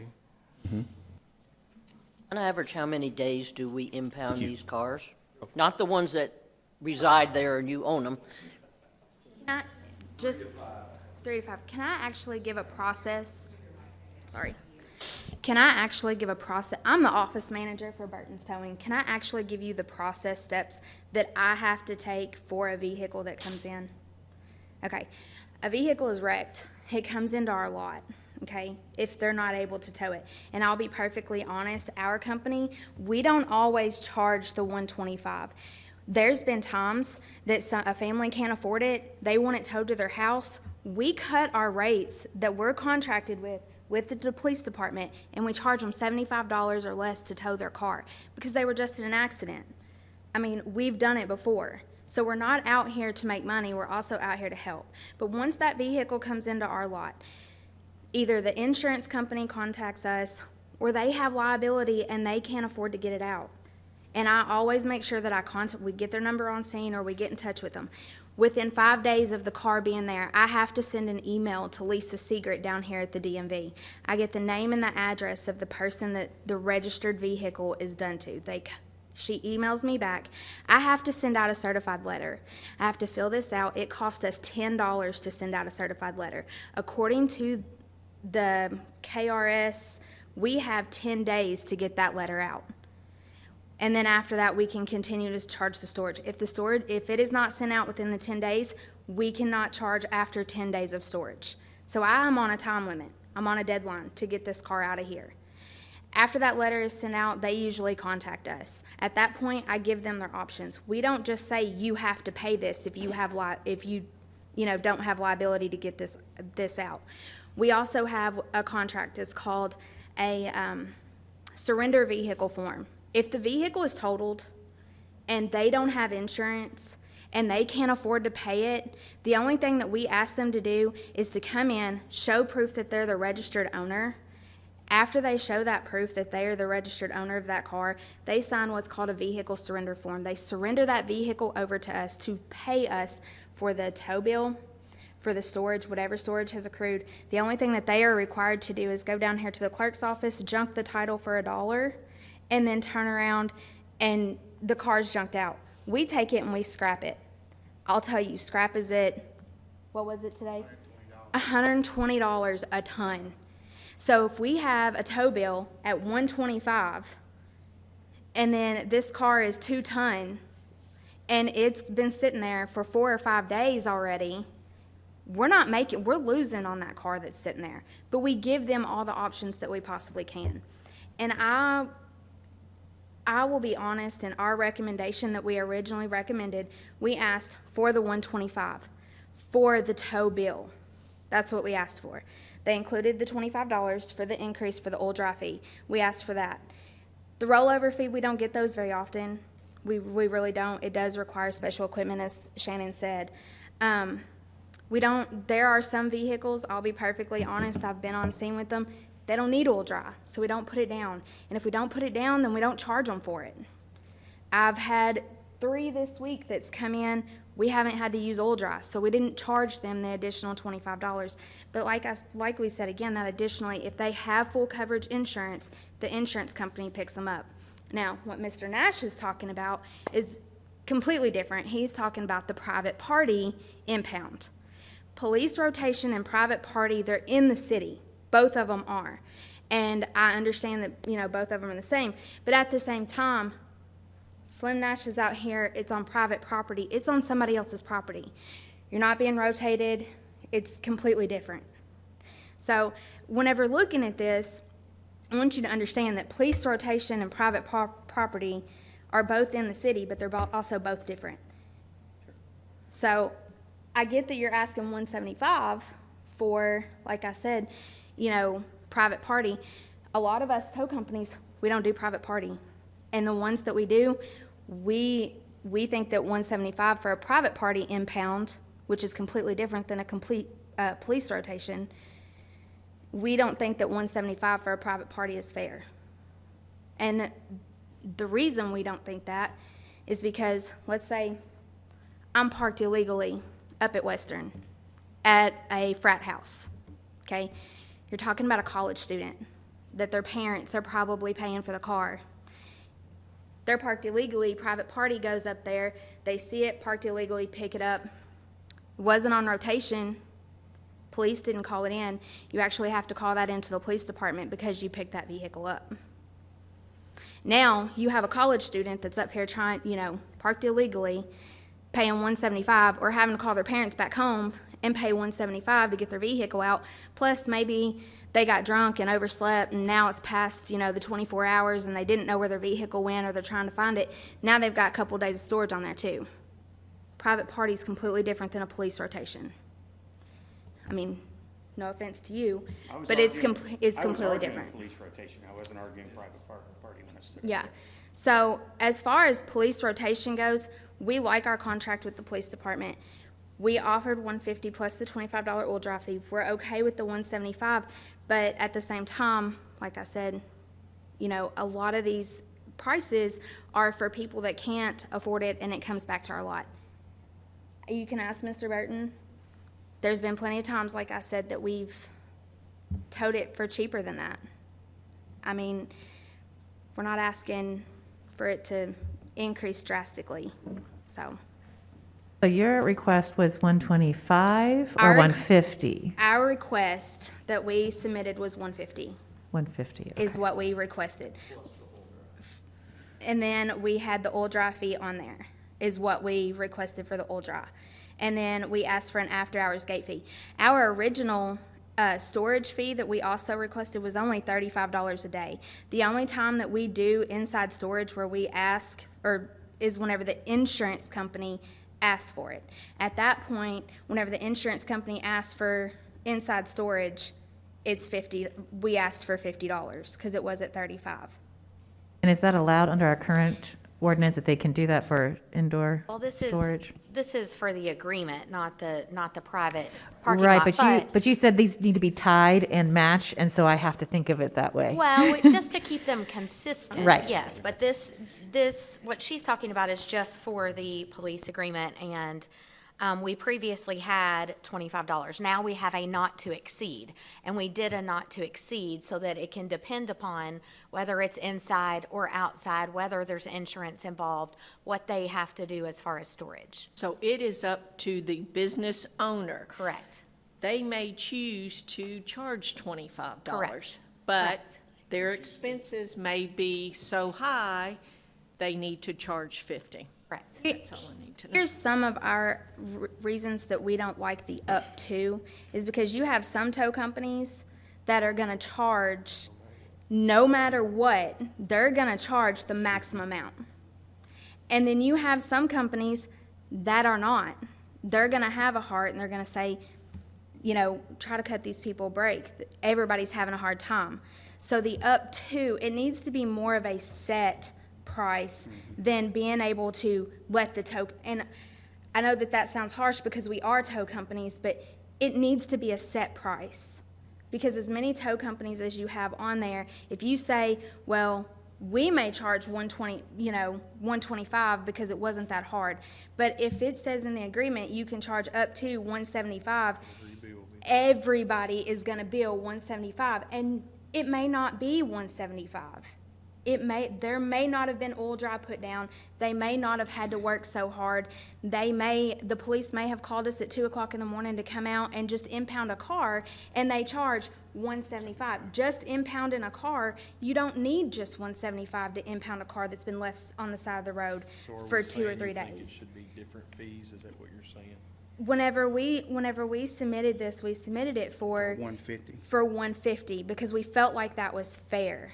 With the add-ons, how much would that be though? Well, plus the floor dry, so it would be $175. Got you. on the average. But here's the thing, everybody would charge $175, and you may have a company that goes out here and it's an impound, they're gonna charge $175, and they should only charge $150. And they're gonna say they put the oil dry down, and they didn't put the oil dry down, because it was not needed. My KSP contract has been $150 for tow, $25 for floor dry, and $35 for storage for 5 years now. They allow you to put your own, you know. Actually, the last time that I filled out the KSP form, he said, one day you need to come up to some of these other companies. And I said, really? He said, some of them's high. So if you set a limit up here, I'm afraid they're gonna take it and run with it. So can I ask a question? When I was researching this, it said that, the national average was 50 to 125 and for the tow fee, and then like $2 to $4 per mile, and cheaper if it's between 5 to 10 miles to it. KSP is a set fee for Uh-huh. So I guess I'm just curious is why I wouldn't think that Bowling Green's inflation is more than the national average and the max being 125 within a 10-mile radius. So I'm just curious about. Prices need to go up. I want to say this. The towing, we don't have a problem. Y'all don't hardly hear about us out there. We do what we do. But the insurance, the workman's comp, my fuel bill was $10,000 last month for my fuel bill. I can bring it in and show you. You got to have office personnel there from 8 to 5. You got to pay your guys, otherwise they're going to go somewhere else. Then trucks, the repair bills on these trucks, they're outrageous. So we have to get our prices up in order to do this kind of work. If we don't, then you can't do it. Well, could we then, if you all, based on what we've just learned, could we move it up to 150 and then keep the extra 25 if they use that dry bag, the option, and then change the daily rate to 35? Yeah. With that. So one would be changing from 125 to 150, and two would be changing 25 to 30 or 35. But then also the dry, putting back in they could charge that 25 for if they had to use. Mm-hmm. If you need it. Not all, like I said, not all accidents need it. So is that on the honor system, basically? It is. Mm-hmm. Well, That's what we were trying to avoid. We're trying to get away from. Here's also the thing. Part of our contract with BGPD, and I will be honest, part of our contract with them is that we keep logs of everything that we do. Mm-hmm. So if they come in and we release a car, BGPD, we keep a binder of everything that we impound, everything that we do, and in that binder we have to write down our amounts. They can come in and they can audit us and our prices for everything that we do if they want to come in and look at our paperwork. So with our contract, a lot more goes into it than that. So we have to keep that on record for them. And if they wanted to come in and they wanted to say, I want to see your records, what you charged for storage, the police department has that ability to come in and do that anytime. No, from what I understand, they actually pick up wrecks for a company. They're at my shop 3 times a month, probably 4. So they see what everybody actually charges. The honor system wouldn't work. And you know what I mean? Like it just wouldn't. Right. More goes into the police rotation than just a normal tow. You were saying the average for a tow, we charge $60 in town. If it's outside of town, depending on the type of vehicle it is and where it's going to outside of that, it's more. But in town, for just an average regular tow, if somebody was to come in, we don't charge the $125. But for the BG Police Department, you also have to look at the fact that we have to go through background checks. All of our employees have to have a clear background. You know, we have to submit the forms every year. Our trucks have to have insurance. We've got to validate the insurance and send it in with the police department. And then we're on that rotation, and we're available 24 hours, 7 days a week, 365 days a year. I think that's the with them. difference between the normal tow and the police call department. That's why we're asking a little If you call more. and you have a car broke down, I've got an hour or so to get there. I can finish what I'm doing and I can go. So we're not controlling prices, nor we have authority for normal tows. The only authority we have is for Yeah. the contract. She was She was asking what the talking about the difference was. average. I understand, the but I'm average. just trying to keep us within our realm of what we have Right. authority over. The on-call part of it makes a little bit of the difference from the average tow. Our ordinance, chapter 15, that we're taking up next, it does control tows from private parking lots. Yes, We can address that then. right, we can. Thank There's you. one more But we thing, do try to please. keep them semi-consistent. Just want to make sure that we get this gate fee straightened out too, because you have people that gets arrested, gets drunk, and they want you to come out there at 2 and 3 o'clock in the morning to get these cars, and I feel that we need to get paid for our time. That we did recommend an addition of $25 if it's after 5 PM to 8 AM then in the next morning. Okay. So I am making an amendment to change number 1, not to exceed 150, and number 2, not to exceed 35. I'll second that. We have a second. And then are we keeping, is the dry bag, that they could still charge that on top of that? That's in number 4. So you would want, where that's marked out, the actual cost of absorption materials used for fluid cleanup may be added to the tow bill. I really think, I'm listening to y'all's things, but no one was complaining about the 175 fee. Most car insurances are going to pay for that. But if we start adding fees again, we're getting back to the problems we had in the beginning that we were trying to resolve with this. Keep it 175, and I'm all for the daily fee, but these people, they do need to make a living. And I appreciate their willingness to be on a rotation and to be on call. I will say I totally agree. This makes sense for this situation, 175. It's the problem of having to tie it to the private property one that is that makes it hard. And you don't have to do that. We have tried to do that to stay Because then to me, let's just consistent. keep it 175 for this situation. If You can do we're that. willing to So we have an decouple amendment it on from the floor with a private. second. Can we have a roll call for the amendment? What is the? The amendment is number 1, not to exceed 150, number 2, not to exceed 35. Are you adding back in the cleanup or no? No, okay. I thought it was going to, no, 175, because we're not, yeah, it's 175, right? Because we're just doing it for this situation and You're not. all over the map. Can we let Chief Delaney, We're can we on- let we're Chief like a Delaney bidding war speak in from here. Yeah. from our side? Yes. I think 175 just keeps it cleaner. If you do the 150 and you're adding the oil dry, the 25 here and there, it all averages out to be 175. We're trying to keep those add-on fees of the $50 extra if we're pulling it 50 feet, I think, off the roadway, 25. And they're saying it's on an honor system. So they don't even charge sometimes the 125. That's fine. But let's keep the average 175. It's a lot cleaner. And if Mike Delaney shows up and he wants to tow the car for $50, that's fine. He can tow it for $50, but the average is going to be 175, and it's cleaner all the way across the board. Anything else, Chief? That's it. And this is so we all know, for when they're on the police department's rotation. Yes, ma'am. This has nothing to do with private parking. That's correct. Yes, ma'am. Perfect. So Okay. I rescind. Wait, you can't rescind it. We just have to vote because it's a motion. Yeah, no, you can. You can amend You your can't. motion. No, there was already a motion to amend and already a second of that motion. It's okay. He's going to restate what He's going to restate. his All right, let me new restate it. motion and say it in Okay. second. We're in a bidding war there. All right.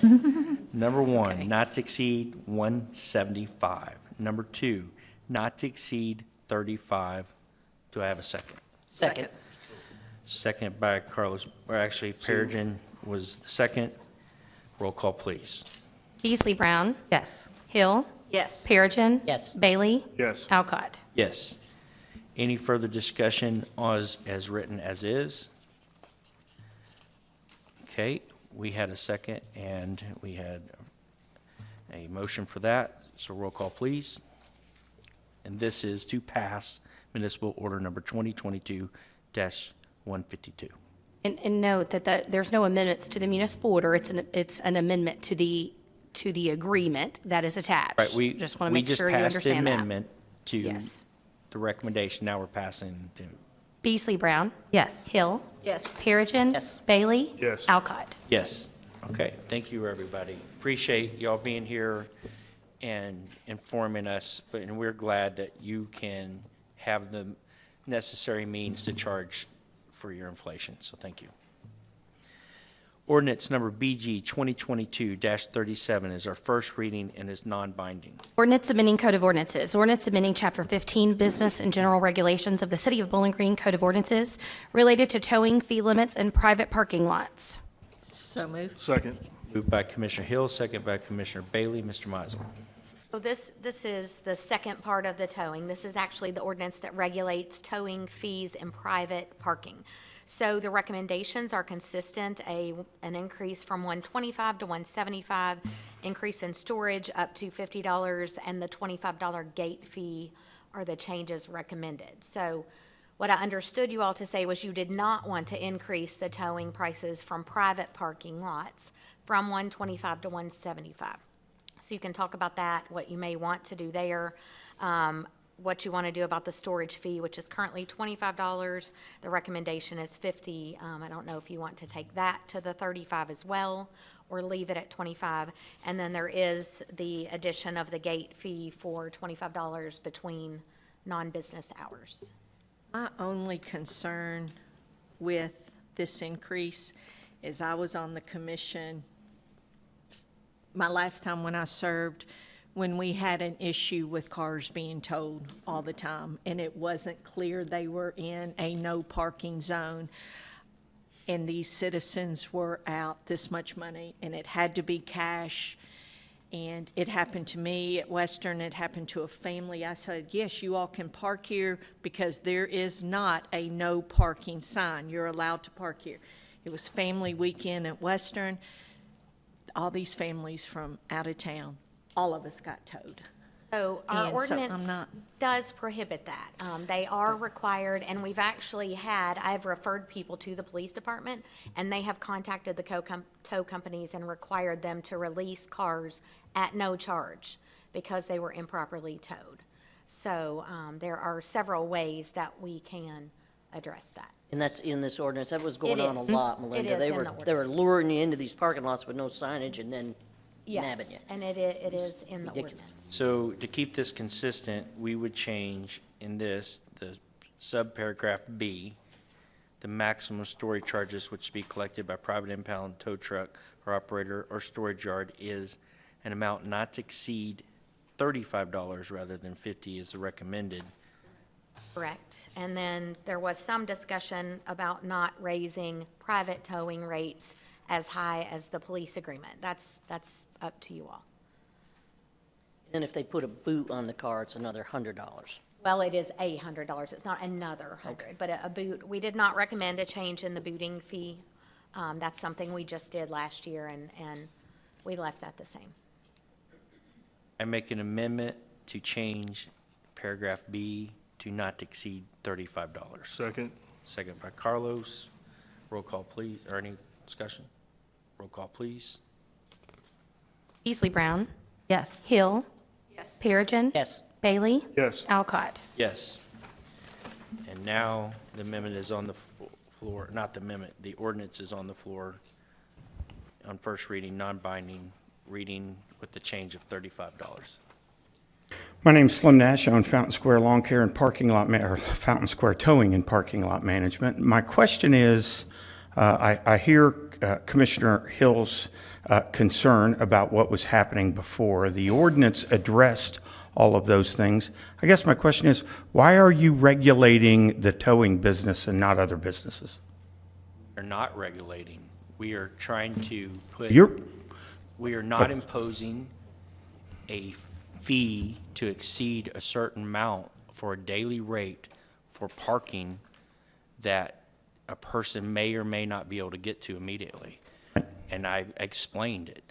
I stated that the $50 of 10 days or 30 days is $1,500 is excessive for Bowling Green. And I'll repeat it, that I would never impose that at this cost, at this rate, inflation for the citizens of Bowling Green. Are you angry, sir? You seem angry. No, I'm not angry. Okay, you're coming across to me as angry. I I'm just sorry. wondered if there was a reason that you Sorry, were you angry. misinterpreted me. Yeah. My question is, that you haven't answered, is why are you regulating any price related to towing as a service that is provided to citizens, but yet you're not regulating? I mean, I've heard many of you on your stump speeches talking about the free market and competition and capitalism. But then on this particular issue, unlike others, I mean, you could regulate all kinds of costs related to all kinds of services if you wanted to, but you don't. I think I can answer that if you would like me to. The legislature has found that there is the possibility of citizens being taken advantage of by this, just what Commissioner Hill was talking about. And the legislature has, by statute, allowed the city to regulate this business because of that. And at some point prior to my time here, maybe when you were here, the board made a decision that we do want to protect our citizens from being in a situation where they cannot get their vehicle. And so that was the purpose of both the booting and towing. When we added booting to the ordinance, we were in the same predicament. People were booting cars. There was no ordinance to address it, and citizens were being taken advantage of. So that's the purpose behind the ordinance. I understand that. That implies, though, that towing companies are predatory towing companies. Why is there no focus on the individual who has paid for a parking spot, and they pull into that parking spot, or they attempt to pull into that parking spot, and somebody else is already parked there? So a towing company removes that car based upon a private agreement between two private companies that doesn't involve the city commission, unless the city commission chooses to be involved in that two-party private agreement, which is what you're doing by inserting yourselves here. I understand there has to be some. I'm on board with there being some limitation to it, but I wonder why 35 is the number as opposed to 25 being the number, as opposed to 50 being the number, other than you just don't like that it's jumped from 100% in simple math from 2014 to 2022.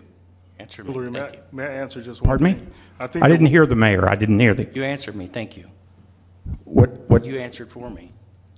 I don't understand, sir. You told me what I didn't like, and I appreciate that. Thank you.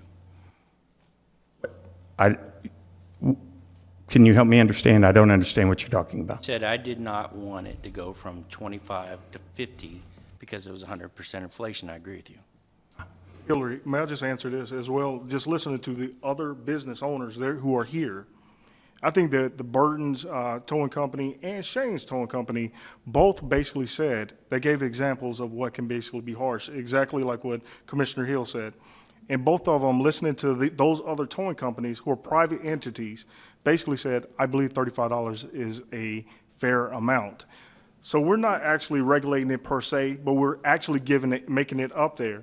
One thing that he said, I would like to have the gate fee to be there, and the gate fee hasn't been changed. So everybody on this city commission basically agreed that we're going to keep that the same, and the only thing that we changed was the $35 that went from $25 to $35, listening to other private owners here tonight. So I think that's the only thing.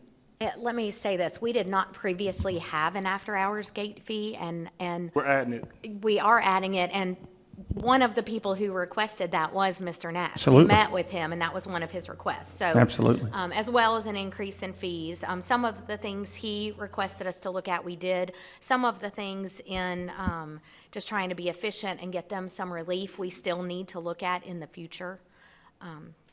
There was not previously a gate fee. That's an addition to help out the companies when they respond after hours. We're adding a fee. We're adding a $25 after-hour gate fee, correct? All right, thank you. Thank you.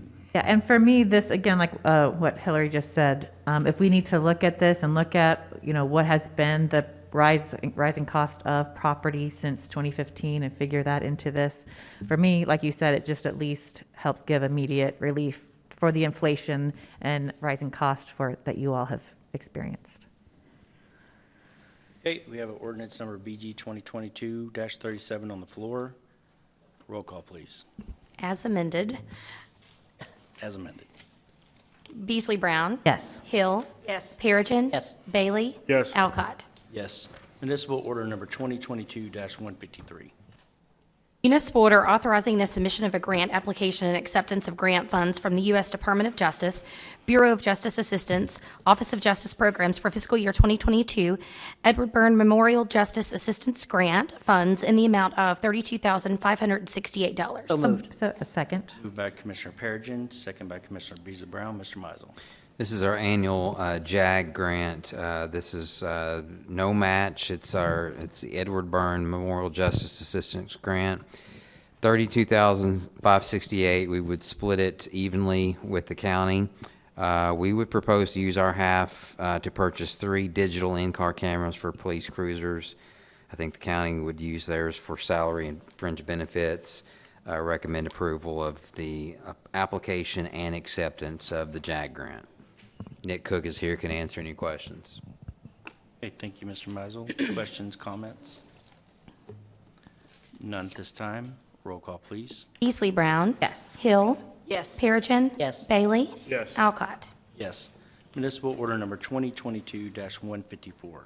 Municipal order approving and authorizing the mayor to execute a community development block grant agreement with the Kentucky Department for Local Government and associated evidentiary materials. So moved. Second. Moved by Commissioner Hill, second by Commissioner Bailey. Mr. Mizel. This is the formal agreement to accept the $1 million grant that we got for the fire station up in the Trans Park. The agreement is in your packets that needs to be executed. They are asking for a copy of and evidence of adoption of a procurement code meeting the CDBG requirements, which we have.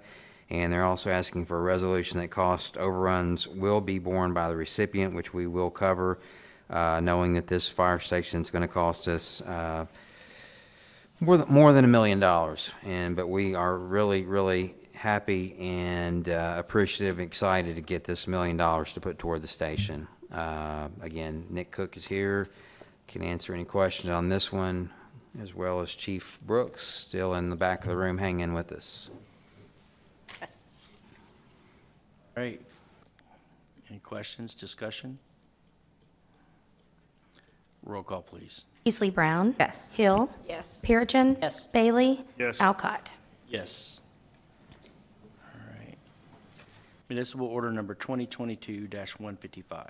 Municipal order accepting and ratifying actions of the city officials in executing a grant agreement among the Bowling Green Warren County Regional Airport, the City of Bowling Green, Warren County, and the Federal Aviation Administration for apron rehabilitation. So moved.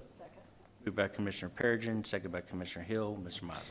This is a ratification of a grant that happened between the last meeting and now that the mayor had to execute for the airport. It's $150,000 they're getting from the FAA. Our share responsibility is only $2,083, 1.25%. We have that in our budget. Keep that for matches, and just need your approval or ratification of this agreement for the airport to get that $150 for their apron around their hangars. Questions, comments? None. Roll call, please. Beasley Brown. Yes. Hill. Yes. Perigin. Yes. Bailey. Yes. Alcott. Yes. Municipal order number 2022-156. Municipal order approving and authorizing the mayor to execute a lease agreement with Let Us Attend LLC, doing business as Cafe Kindness, related to the lease of a portion of city sidewalk at 937 College Street. So moved. Second. Moved by Commissioner Perigin, second by Commissioner Hill. Mr. Mizel. One of our new businesses that has recently opened downtown here, just a couple of doors down at 937 College, Cafe Kindness. Hillary worked with them on a sidewalk lease. They want to put some tables outside. There's a picture in your packet of what they've got out there now, and request that your approval to do the sidewalk lease. Greg Meredith has also gone down there, looked at the spacing, and they're in compliance with the sidewalk lease. Thank you, Mr. Mizel. I would just like to say, they have done a great job renovating that building, so congratulations to them. Additions are going to be nice additions as well. They are. Other questions, comments? Roll call, please. Beasley Brown. Yes. Hill. Yes. Perigin. Yes. Bailey. Yes. Alcott. Yes. Municipal Order Number 2022-157. Municipal order accepting and approving revisions to the computer procedures and ethics policy. So moved. Second. Moved by Commissioner Perigin, second by Commissioner Hill. Mr. Mizel. We've had this computer policy, procedures and ethics policy in place for some time, since 1994. We've amended it several times. Danita Weeks, our IT director, has done a great job of reviewing this thing again. Last time it was amended or revised was 2017. A lot of things have changed since then with cybersecurity attacks. We've had to put in a lot more procedures and tactics to fight off that cybersecurity attack. And so in your packets is another good memo outlining the changes that we are putting in this this revision here right here. We've added some details about whenever we loan out laptops or mobile devices. Added a section on the facility access security with the fobs that we have in action now. Included a section on physical security of equipment, making sure it's secured and locked up. Added more detail and made a separate social media policy, separate section on that now, and increased some focus on data security, transferring data files. We also added a new section on the multi-factor authentication. It's hard to say. That's our DUO program, but that really helps protect us against cybersecurity attacks. And then we've added added more stuff on retention of emails, open records, expanded, made privacy its own section, and then pulled some existing violation details from each section to a separate violation section. But it's I've read this thing word for word. It's a very important document, similar to our financial policies and procedures. We have to have this in place for IT to protect ourselves and make sure people are doing what they're supposed to do. So we ask for your support and approval. Danita Weeks is in the back of the room. I didn't want to steal her thunder, but Danita, you're welcome to add anything I've missed. But she's here for questions that you all might have. Thank you, Mrs. Weeks, for putting an inordinate amount of detail and work into this to you and your department. So, questions, comments? None. Roll call, please. Beasley Brown. Yes. Hill. Yes. Perigin. Yes. Bailey. Yes. Alcott. Yes. Municipal Order Number 2022-158. Municipal order approving agreement between the City of Bowling Green and the Commonwealth of Kentucky Transportation Cabinet Department of Highways for reimbursement of construction costs for improvements to Cave Mill Road. So moved. Second. Moved by Commissioner Beasley Brown, second by Commissioner Bailey. Mr. Mizel. This was a nice surprise that Greg called me about last week. $1,860,000 from the state to put toward our Cave Mill project that will widen Cave Mill Road from the end of the 3-lane section near Raintree Drive that's just there close to Grider Pond Road all the way to the other end. Very pleased to get this. In your packet is the MOA with the state, kind of locking down this agreement, but Greg is here, can answer any questions on this project. This was somewhat of a surprise, and really happy that we were able to get this $1,860,000 for this project. It's incredible. Thank you both. Yeah, I just was talking to a constituent about the issues with safety on Cave Mill Road, coming off of Scottsville Road, and people racing to get off of the, now there's double turn, and it being a safety issue. So I'm really excited to get this funding to make Cave Mill Road safe from end to end. So thank you. Okay. Other questions, comments? Roll call, please. Beasley Brown. Yes. Hill. Yes. Perigin. Yes. Bailey. Yes. Alcott. Yes. Ordinance number BG 2022-38 is our first reading and is non-binding. Ordinance rezoning real estate. Ordinance rezoning 2 tracts of land containing 0.8204 acre from CB Central Business to RM3 Townhouse Multifamily Residential located at 0 East 12th Avenue, presently owned by Barron River Capital LLC. So move. Second. Moved by Commissioner Hill, second by Commissioner Perigin. Mr. Mizel. This was a 6-0 vote by Planning and Zoning for rezoning on East 12th, and ask for your approval. And Ms. Hurt is here to answer any questions you might have on this. Thanks for coming. Mrs. Hurt, thank you for being here tonight. Questions, comments from our commissioners? None. Roll call, please. Beasley Brown. Yes. Hill. Yes. Perigin. Yes. Bailey. Yes. Alcott. Yes. Ordinance number BG 2022-39, first reading, non-binding. Ordinance amending regulation for use of fireworks. Ordinance temporarily amending regulation for use of fireworks pursuant to the City of Bowling Green Code of Ordinances, Chapter 15, Business and General Regulations, Subchapter 15-6, Storage, Sale, and Use of Fireworks. So move. Second. Moved by Commissioner Hill, second by Commissioner Bailey. Mr. Mizel. As you all know, we are coming off of a burn ban, which was the right call. And I want to thank Chief Brooks for his leadership with that. For safety purposes, I supported that move. So did Judge Buchanan, and the mayor. I think you were in on it too. And so some people abided by it, some people didn't. But we are proposing to allow kind of some makeup days for those people that did follow the burn ban and followed the law, and to allow them to shoot their fireworks that they have been waiting to shoot, and proposing the weekend of Labor Day from September 2nd through September 5th between the hours of 12 o'clock noon and 11 p.m. To allow those that want to shoot fireworks in those 4 days and 4 nights. If you have any questions on this, Chief Brooks can help me answer the questions, or Hillary or whoever. But thank you all for your responses that I worked with you all on as well when I reached out to you. So here we are.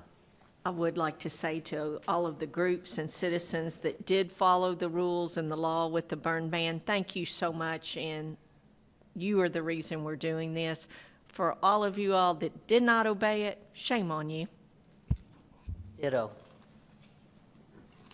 You know, a lot of citizens celebrating the 4th of July is part of who we are. It's part of our culture. And we had to make the unfortunate decision for the right decision.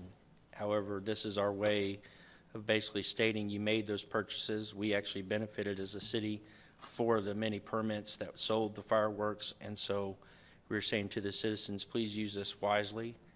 Enjoy the holiday, a little bit delayed, and we understand your purchases will not go in vain. So, thank you. We sure don't want fireworks stored in somebody's garage for a whole year. That might not end well. See them later one day, or not. All right. Right. No further questions? Roll call, please. Beasley Brown. Yes. Hill. Yes. Perigin. Yes. Bailey. Yes. Alcott. Yes. Ordinance number BG 2022-25. It is our second reading and is binding. Ordinance amending zoning ordinance. Ordinance amending Articles 2, 3, and 4 and Appendix A of the zoning ordinance for the City of Bowling Green, Kentucky, as recommended by the City County Planning Commission. So moved. Second. Moved by Commissioner Beasley Brown, second by Commissioner Bailey. This was a 5-0 Board of Commission. Unless there's any questions or comments. None at this time. Roll call, please. Beasley Brown. Yes. Hill. Yes. Perigin. Yes. Bailey. Yes. Alcott. Yes. Ordinance number BG 2022-26, second reading, binding. Ordinance rezoning real estate. Ordinance rezoning a tract of land containing 1.16 acres from AG Agriculture to HI Heavy Industrial, located at 1171 Freeport Road, presently owned by the Intermodal Transportation Authority, Inc. So moved. Second. By Commissioner Perigin, second by Commissioner Hill. Again, 5-0. Unless there's any further questions or comments. None. Roll call, please. Beasley Brown. Yes. Hill. Yes. Perigin. Yes. Bailey. Yes. Alcott. Yes. Ordinance number BG 2022-27, second reading and is binding. Ordinance closing a public right-of-way. Ordinance approving the closing of an unimproved right-of-way located at 1132 and 1150 Fairview Avenue. So moved. Second. Moved by Commissioner Beasley Brown, second by Commissioner Hill. Again, it was a 5-0 by the Board of Commission, unless there's further questions or comments at this time. None. Roll call, please. Beasley Brown. Yes. Hill. Yes. Perigin. Yes. Bailey. Yes. Alcott. Yes. Ordinance number BG 2022-28, second reading and is binding. Ordinance rezoning real estate. Ordinance rezoning tracts of land in a portion of the Briarwood Fairview Avenue area from RM2 two-family residential to RS1A single-family residential. So moved. Second. Moved by Commissioner Beasley Brown, second by Commissioner Perigin. Again, this was also a 5-0, unless there's further questions or comments. None. Roll call, please. Beasley Brown. Yes. Hill. Yes. Perigin. Yes. Bailey. Yes. Alcott. Yes. Ordinance number BG 2022-29, second reading and is binding. Ordinance rezoning real estate. Ordinance rezoning tracts of land in a portion of the Briarwood Wood Hollow Way area from RM3 townhouse multifamily residential to RS1A single-family residential. So moved. Second. Moved by Commissioner Hill, second by Commissioner Bailey. This was a 5-0 reading from the Board of Commission. Unless there's further questions or comments. None at this time. Roll call, please. Beasley Brown. Yes. Hill. Yes. Perigin. Yes. Bailey. Yes. Alcott. Yes. Ordinance number BG 2022-30 is our second reading as binding. Ordinance rezoning real estate. Ordinance rezoning tracts of land in a portion of the Briarwood Manor area from RM3 townhouse multifamily residential to RS1A single-family residential. So moved. Second. Moved by Commissioner Beasley Brown, second by Commissioner Hill. This was a 5-0 vote from the Board of Commission. Any questions or comments at this time? None. Roll call, please. Beasley Brown. Yes. Hill. Yes. Perigin. Yes. Bailey. Yes. Alcott. Yes. Ordinance number BG 2022-31, second reading is binding. Ordinance rezoning real estate. Ordinance rezoning tracts of land in a portion of the Briarwood Lovers Lane area from RM3 townhouse multifamily residential and RM4 multifamily residential to RS1D single-family residential. So moved. Second. Moved by Commissioner Perigin, second by Commissioner Bailey. This was a 5-0 vote by our Board of Commission. Are there any questions or comments? None by the board. Roll call, please. Beasley Brown. Yes. Hill. Yes. Perigin. Yes. Bailey. Yes. Alcott. Yes. Ordinance number BG 2022-32 is our second readings binding. Ordinance rezoning real estate. Ordinance rezoning a tract of land in a portion of 1000 Woodhurst Street in the Briarwood Airport area from RM3 townhouse multifamily residential to P Public. So moved. Second. Moved by Commissioner Hill, second by Commissioner Perigin. This was a 5-0 vote from the Board of Commission. Unless there's further questions or comments at this time. There's none. Roll call, please. Beasley Brown. Yes. Hill. Yes. Perigin. Yes. Bailey. Yes. Alcott. Yes. Ordinance number BG 2022-33, second reading is binding. Ordinance rezoning real estate. Ordinance rezoning tracts of land in a portion of the Covington Street, Wakefield Street area from RM2 two-family residential to RS1A single-family residential. So moved. Second. Moved by Commissioner Bailey, second by Commissioner Hill. This was a 5-0 vote. Beasley Brown this time. Did I say You said Bailey. Bailey? Yeah. Thank you. All good. That was moved by Commissioner Beasley Brown, second by Commissioner Hill. This was a 5-0 vote from our Board of Commission. Are there any questions or comments from this time? None. Roll call, please. Beasley Brown. Yes. Hill. Yes. Perigin. Yes. Bailey. Yes. Alcott. Yes. Ordinance number BG 2022-34 is our second reading as binding. Ordinance rezoning real estate. Ordinance rezoning tracts of land in a portion of the Whispering Hills area from RM3 townhouse multifamily residential and HB Highway Business to RS1C single-family residential. So moved. Second. Moved by Commissioner Perigin, second by Commissioner Beasley Brown. This was a 5-0 vote by our Board of Commission. Are there any questions or comments this time? There's none. Roll call, please. Beasley Brown. Yes. Hill. Yes. Perigin. Yes. Bailey. No. I mean, yes. I apologize. Alcott. Sorry. I'm so sorry. Alcott, you're a yes? Yes. Yes, yes, yes. It's unanimous, yes. All right. Ordinance number BG 2022-35, second reading is binding. Ordinance rezoning real estate. Ordinance rezoning tracts of land in a portion of the Nutwood Street, Magnolia Street area from RS1D Single Family Residential and RM2 Two Family Residential to RS1D Single Family Residential with an overlay zone. So moved. Second. Moved by Commissioner Beasley Brown, second by Commissioner Perigin. This was a 5-0 vote by our Board of Commission. Any questions or comments? None. Roll call, please. Beasley Brown. Yes. Hill. Yes. Perigin. Yes. Bailey. Yes. Alcott. Yes. Ordinance number BG 2022-36, second reading is binding. Ordinance relating to budget amendment. Ordinance approving amendment number 4 to the City of Bowling Green, Kentucky annual operating budget for fiscal year 2022. So moved. Second. Moved by Commissioner Perigin, second by Commissioner Hill. This was also a 5-0 vote for approval of the amendment to the budget amendment. And so, unless there's any further questions or comments, you're saved, Mrs. Katie Charler Ward. Roll call, please. Beasley Brown. Yes. Hill. Yes. Perigin. Yes. Bailey. Yes. Alcott. Yes. Okay, Mrs. Jackson, check in for public comments.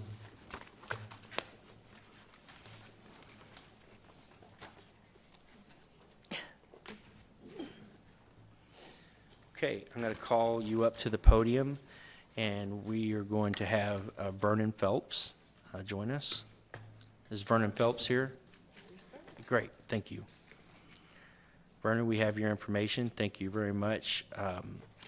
You have up to 5 minutes at the podium. Okay, I won't take up too much of your time. I've got an apartment complex. I live at 1626 Parkside Drive, and we had an apartment complex that was relatively quiet. And we had a mass exodus from one apartment complex. Our apartment complex seems like it was taken over by those people that were there, and now the apartment complex is no longer safe. It's no longer quiet. One of my main concerns is the drugs. We've got kids, I've got grandkids, you know, that are there, and this stuff is being so blatantly, you know, it's right out in the open. That's one of my concerns. We've talked to a few of the people in the neighborhood. They wasn't able to show up, but, you know, they have been made aware. And along with that, we've also got some Ricky the race car drivers coming out of the Minute Mart at a high rate of speed. We need speed bumps. Somebody's going to get hurt. Somebody's child's going to get hurt because they come down there, and it's just like after they make the first little turn off of Morgantown, it's a race strip between one to the other, and they get it coming down there. They tore our mailboxes up. They've come through our yard and come right back out and tear the mailboxes all up and down the front of there, which I wish they would move those because it's just like they've got a target on them. And I don't know who to talk to or what I've got to do to get speed bumps. And I can't say that I'm happy to see as many of the police show up out there as they have, you know. But there's got to be something more, you know, because the neighbors can only address so much, and they can only go so far. They wanted to go farther, but Mr. Vernon, we haven't. are you requesting speed bumps inside the apartment complex or on the city streets? On the streets themselves, but it wouldn't hurt the complex.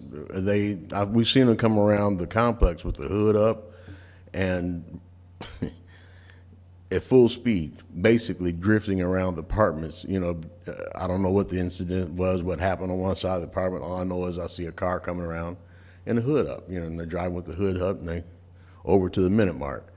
It's, like I said, it's scary. I've got 22 grandchildren that visit me from different times, and we've got kids in the neighborhood. You know, my main concern is the kids in the neighborhood.